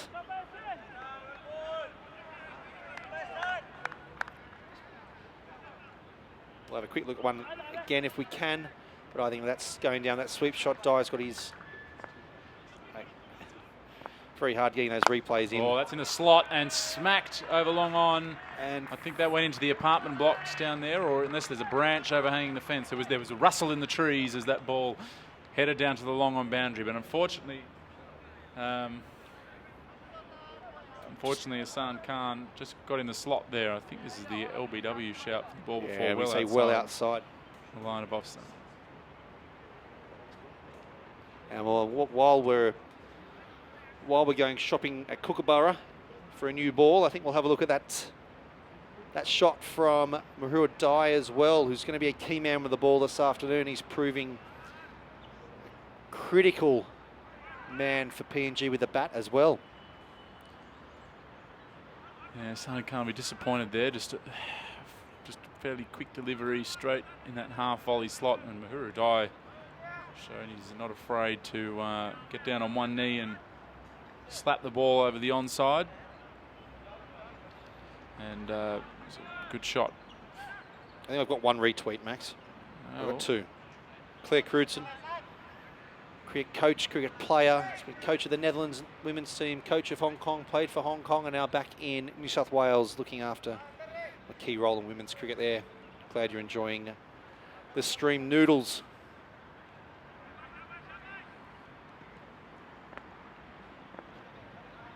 Milkman's here in 35 minutes, he says.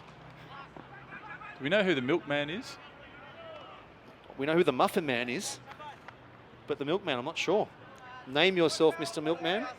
And if you do turn up,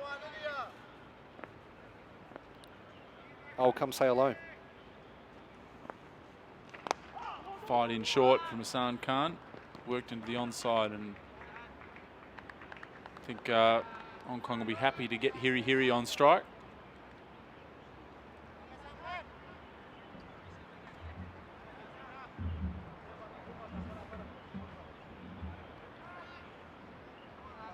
To 440 now. The coverage. It's good to see a few viewers joining us.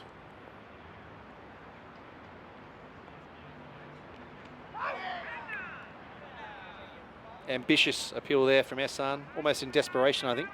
And John James, to answer your question, insurance is the key there.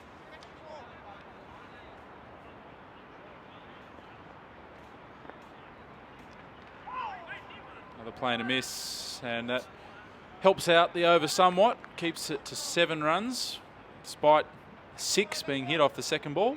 And that ends Hassan Khan's spell, 10 overs, 1 for 37.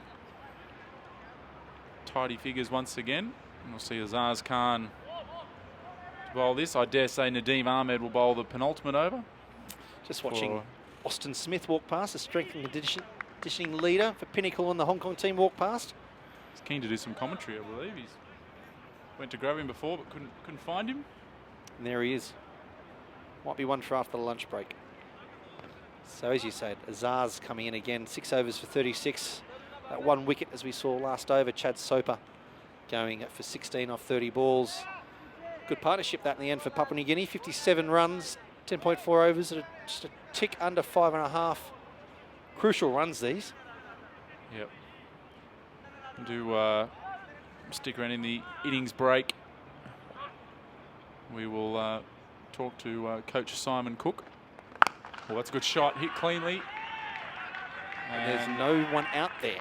Yeah. We have, I think we're both expecting someone to catch that ball. We've got Kinchit Shah out here in the boundary at deep cover, and we've got third man. It's also 50. And that's very well batted. Muruadai showing the class with the bat. Just love the way he plays cricket, Max. Really key 50 and off 50 balls as well. So the strike rate has been right up there as well on this surface. It could be a match-winning innings he's playing here, and he'll have a roll with the ball as well. Zaz come back there of sorts.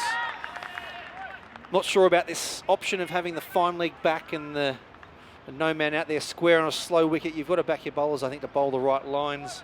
Well, he's got the backward square, so indicating he was going to bowl short, but then the slow wicket allowed Muruadai to get it in front of square.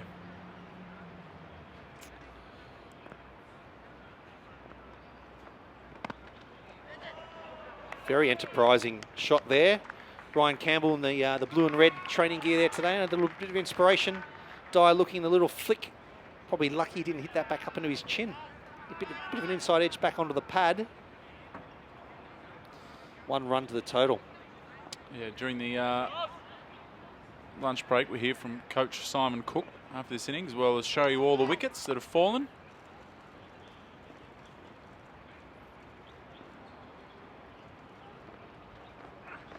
Full toss and smash, but straight at Wakas Khan, who cops it in the shoulder. And a misfield from Kinchit Shah allows the... Did they get 2 there? It was just 1 in the end. Yeah, I think well done there by Wakas. He's not a big man, and he's just made a big wall there with the ball bobbling. I think that's the first one we've seen kick in 3 days of ODI cricket. It's gone down his haunches there. That would have hurt right on the point of the elbow. Hopefully that won't impinge on his batting at all. I think the camera thought that one was going to deep square.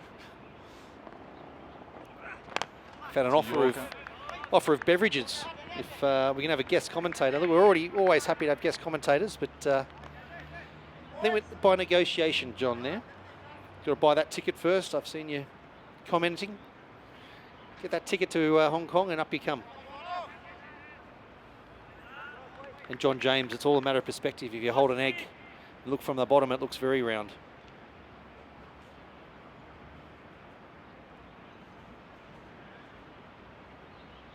So PNG still a big chance to get up to this 230 mark. Hong Kong need to get rid of Dye. Goes for the ramp and plays it well, and it's gone for 6. Hong Kong had the fine leg out there to try and stop those shots, but it doesn't matter when you hit them that far. 6 runs to PNG and Muruadai. What an innings this is for Papua New Guinea. I think this is a match-winning innings. It's really now getting to a total that's going to be tough to chase on this surface. Hong Kong going to have to bat very well, and it's largely down to Muruadai. 50, he might be up to 56 now, off just 53 deliveries. And remembering that at one stage, Papua New Guinea were 6 for 144. In some ways, I think PNG are doing a Hong Kong to Hong Kong. What Hong Kong did in game 1, Max.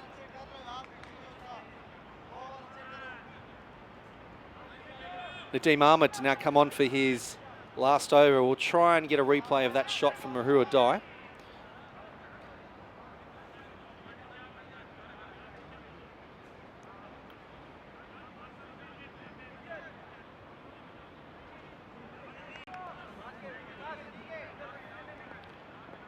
Ryan Campbell very enthusiastic there watching the stream. Stop it indeed.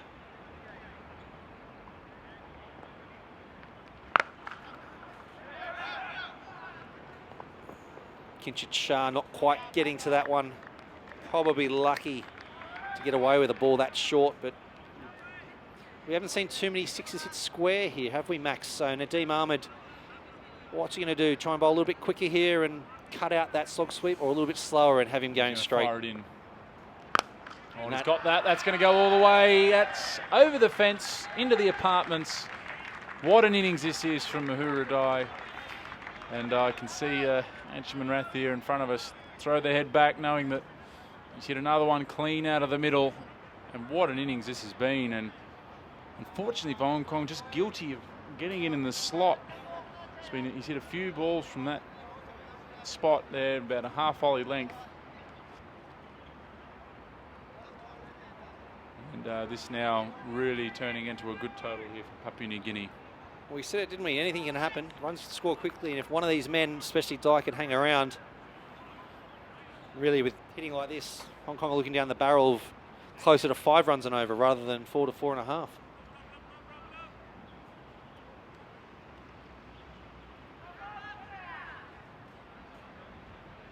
Nadeem's, I don't think you're going to see too many more flighted balls this over. As good as he is flying the ball up, we're going to see 4 very quick ones. Again in the slot and smash down the ground. That's going to be 4 more. Dead straight there. Hitting the base of the gantry for that camera who's shown you that shot. Nadeem gone for 11 off his first 3 balls of his 12th over, or 10th over, sorry.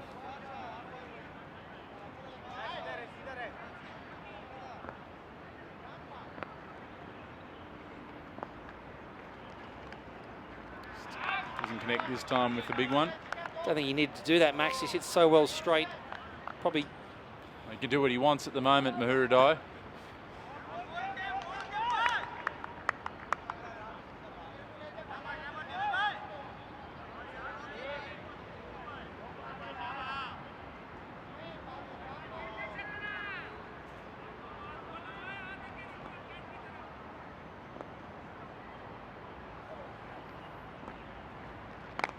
Nadeem Ahmed there pulled it back a little bit brave.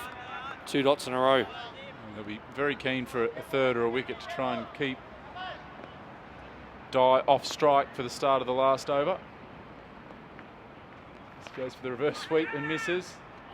Looking for what would have been a fairly crazy single, but in the end, a dot ball. So I suppose you could say a good comeback from Nadeem Ahmed after it was real carnage. With 11 runs off the first 3 balls, he's come back with 3 dots, and PNG 233 for 7 with an over to go.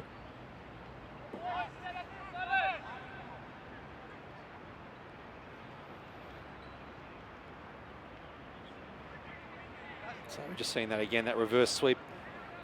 Just got to think that maybe he didn't need to overplay that much. He's played so well.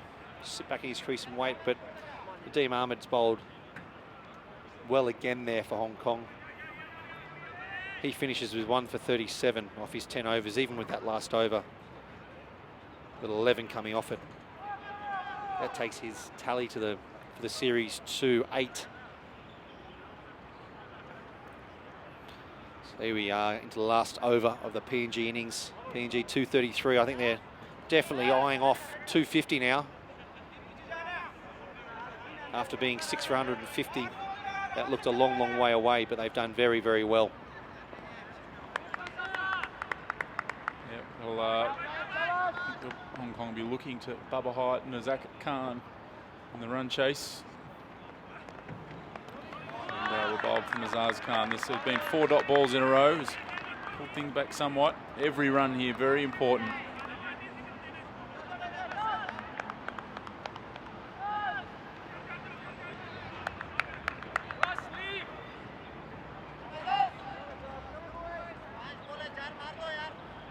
Casey Alvarez, shout out to the girl from Texas. Thanks for joining us, Casey. Great Yorker and well stopped from Carter. Can he hit the stumps? Misses. Gets Dai back on strike in an important moment there. It would have been we talk about moments, and maybe this time in the Hong Kong innings we might be talking about the moments that turned the tide and made a big difference. Carter's done well there to save 3 runs for his team. Oh, hitting the stumps. I think Dai would have been gone.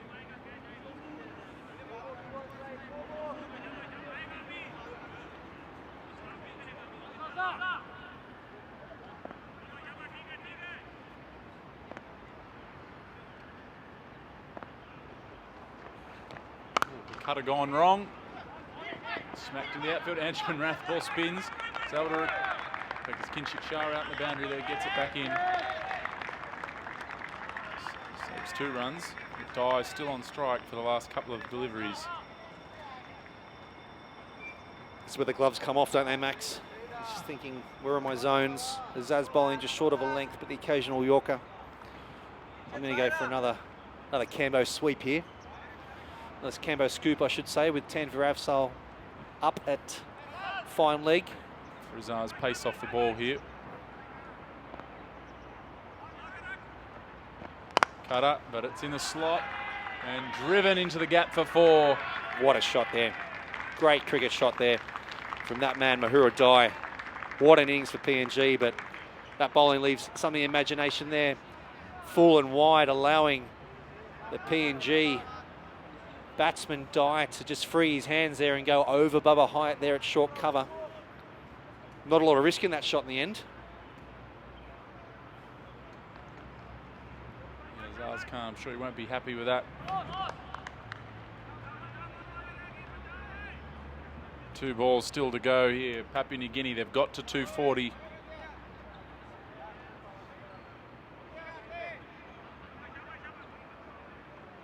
we're going to have a bit of a Hong Kong cricket show, are we, at the break, Max? I wouldn't call it a show, Tim. I wouldn't want hopes to be raised too far.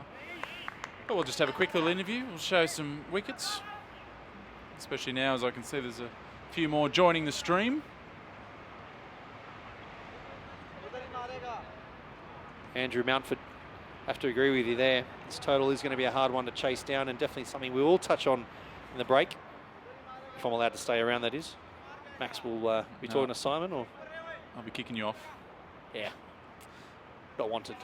Got to give our hard-working production team here some sort of time for lunch.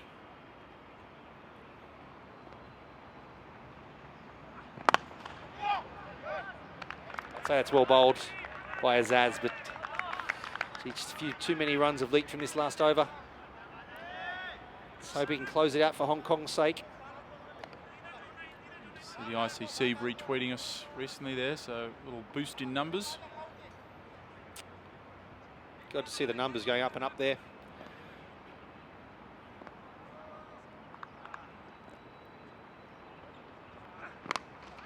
That's flicked away onto the onside. It's in the gap, and it's going to be 4 more. Fantastic batting from Uhuru Dai. Not great bowling at the end from Hong Kong. And in the end, PNG have scored 244 for 7 from their 50 overs. Uhuru Dai, what an innings from him. 80 off 63 balls, coming in at number 7.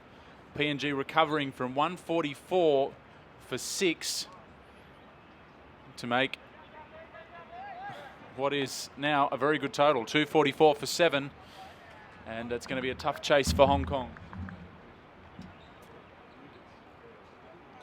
And Absolutely, Max. I think we're going to try and cue up the wickets there of the innings and talk through them. But what an innings from Uhuru Dai. I think we'll be talking about this one for a long time. We talked about how much batting teams have struggled to bat deep. Talking about the effect that having a set batsman would have for PNG's run scoring chances. And what an innings. It's of course his highest one-day international innings, with only playing, this is his 5th. That average now for him. Here we go through the wickets. Anshuman Rath, his first one today.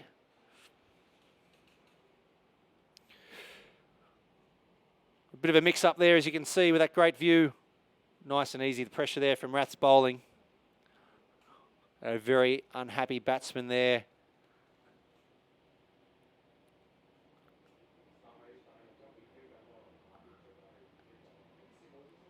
So that was Tony Uru that was run out. Anshuman Rath next. Bubba Hyatt running back, taking a very good catch into a cloudy sky. Always hard when you've got that dirty white Kookaburra turf ball going into the clouds. Ehsan Khan very adjacent there, pitching, straightening, and although Asad Vala had taken a big step down the pitch, it was a judge LBW. Rath again into the action. Maria going there for 35, bowled, yorking himself almost there, and then Nadeem Ahmed into the game here. The caught and bowled. Oh, apologies there. This will be the run out again. 2 run outs, Anshuman Rath. Nope, I think we've just missed that one there. Rath there with the LBW. We talked about that one at the time, just turning and getting him on the back leg. Azaz Khan to Chad Soper. Good catch behind the wicket there by Chris Carter. Soper going for 16 after putting on 50 with Marul Dai and a key.